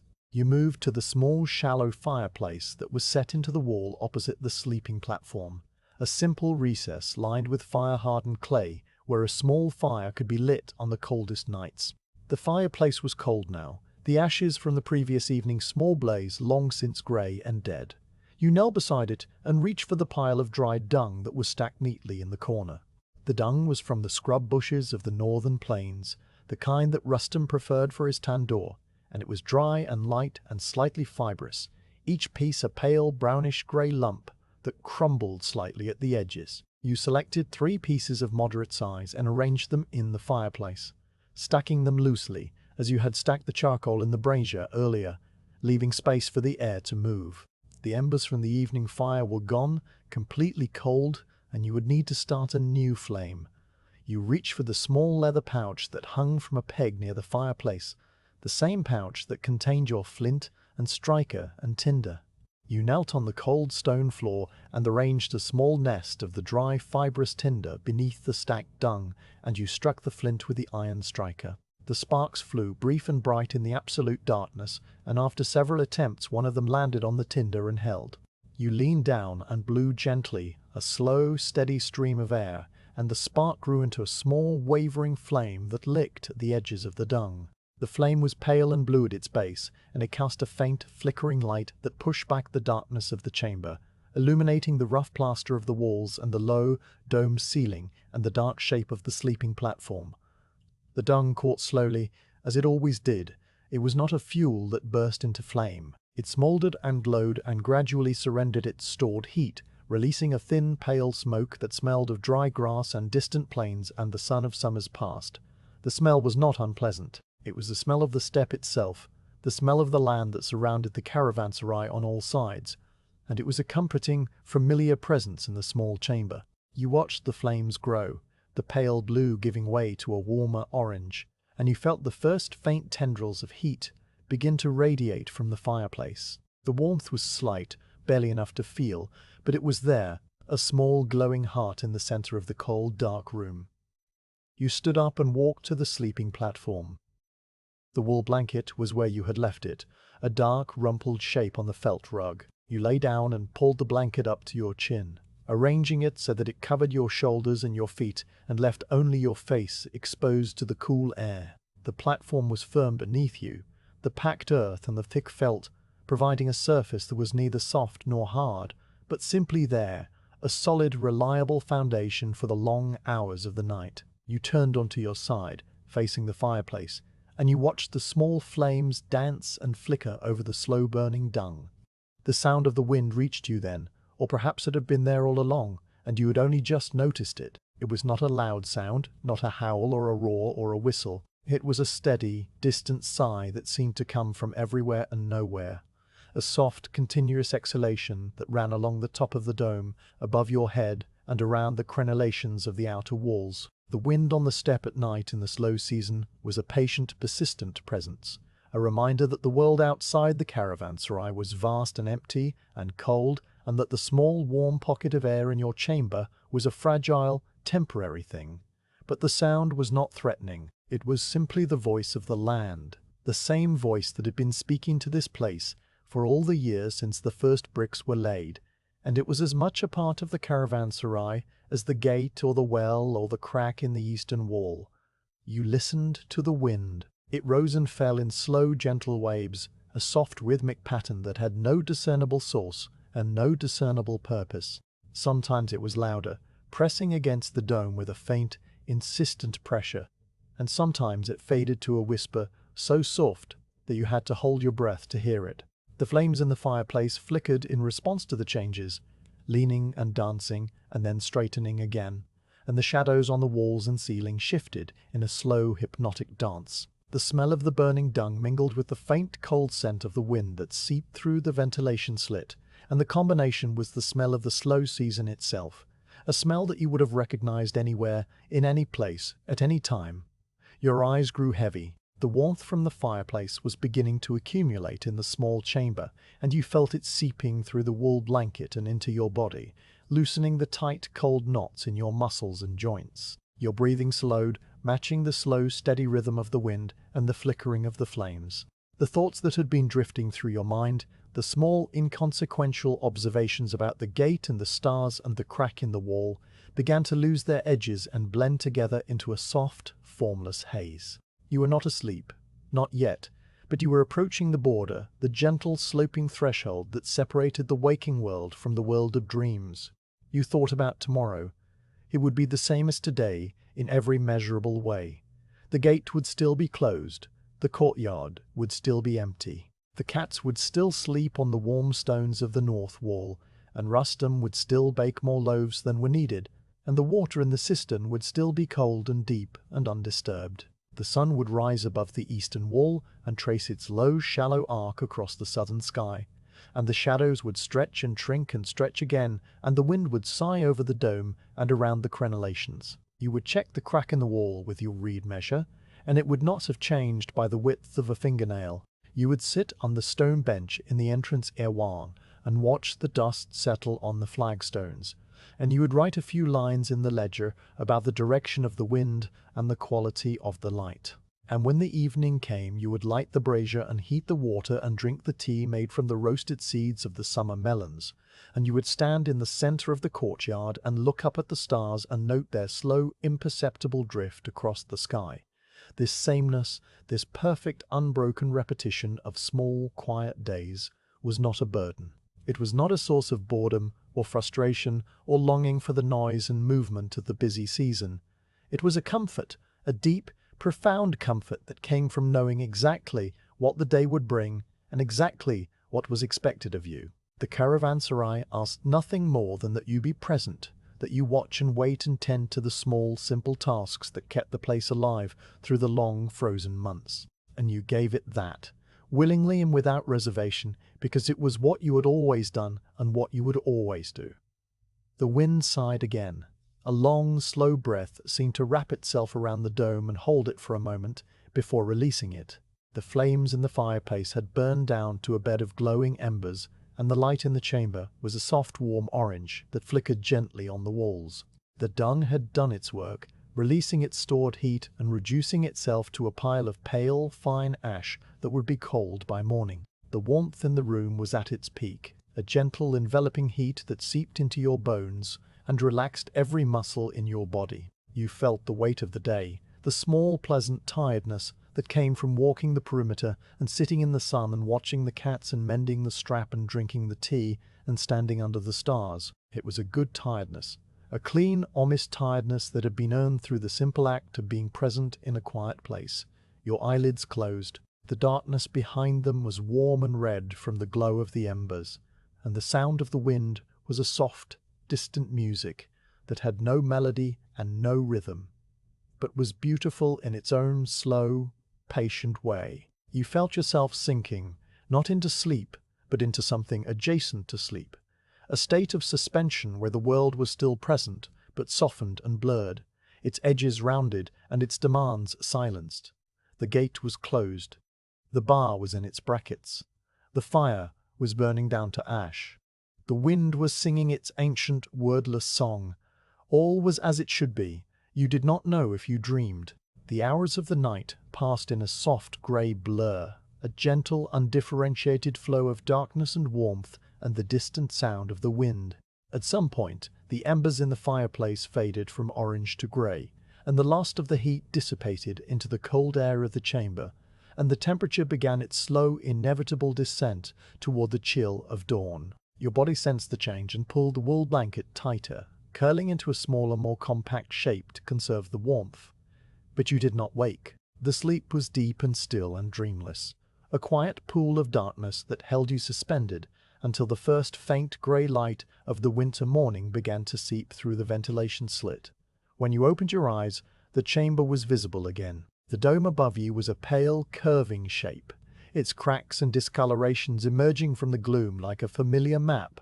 The fireplace was a dark, empty hollow, its ashes cold and undisturbed. The sound of the wind had faded to a whisper, or perhaps it had stopped altogether, and the silence of the Caravanserai was complete once more. You lay still for a long moment, feeling the cool air on your face and the heavy warmth of the blanket around your body, and you listened to the silence. It was the same silence that had settled over the courtyard when the last caravan had departed, the same silence that you had catalogued in your ledger and watched over from the roof and sat within as the cat slept on the warm stones. It was a deep, patient silence, a silence that was waiting for the spring and the melt and the return of the travellers.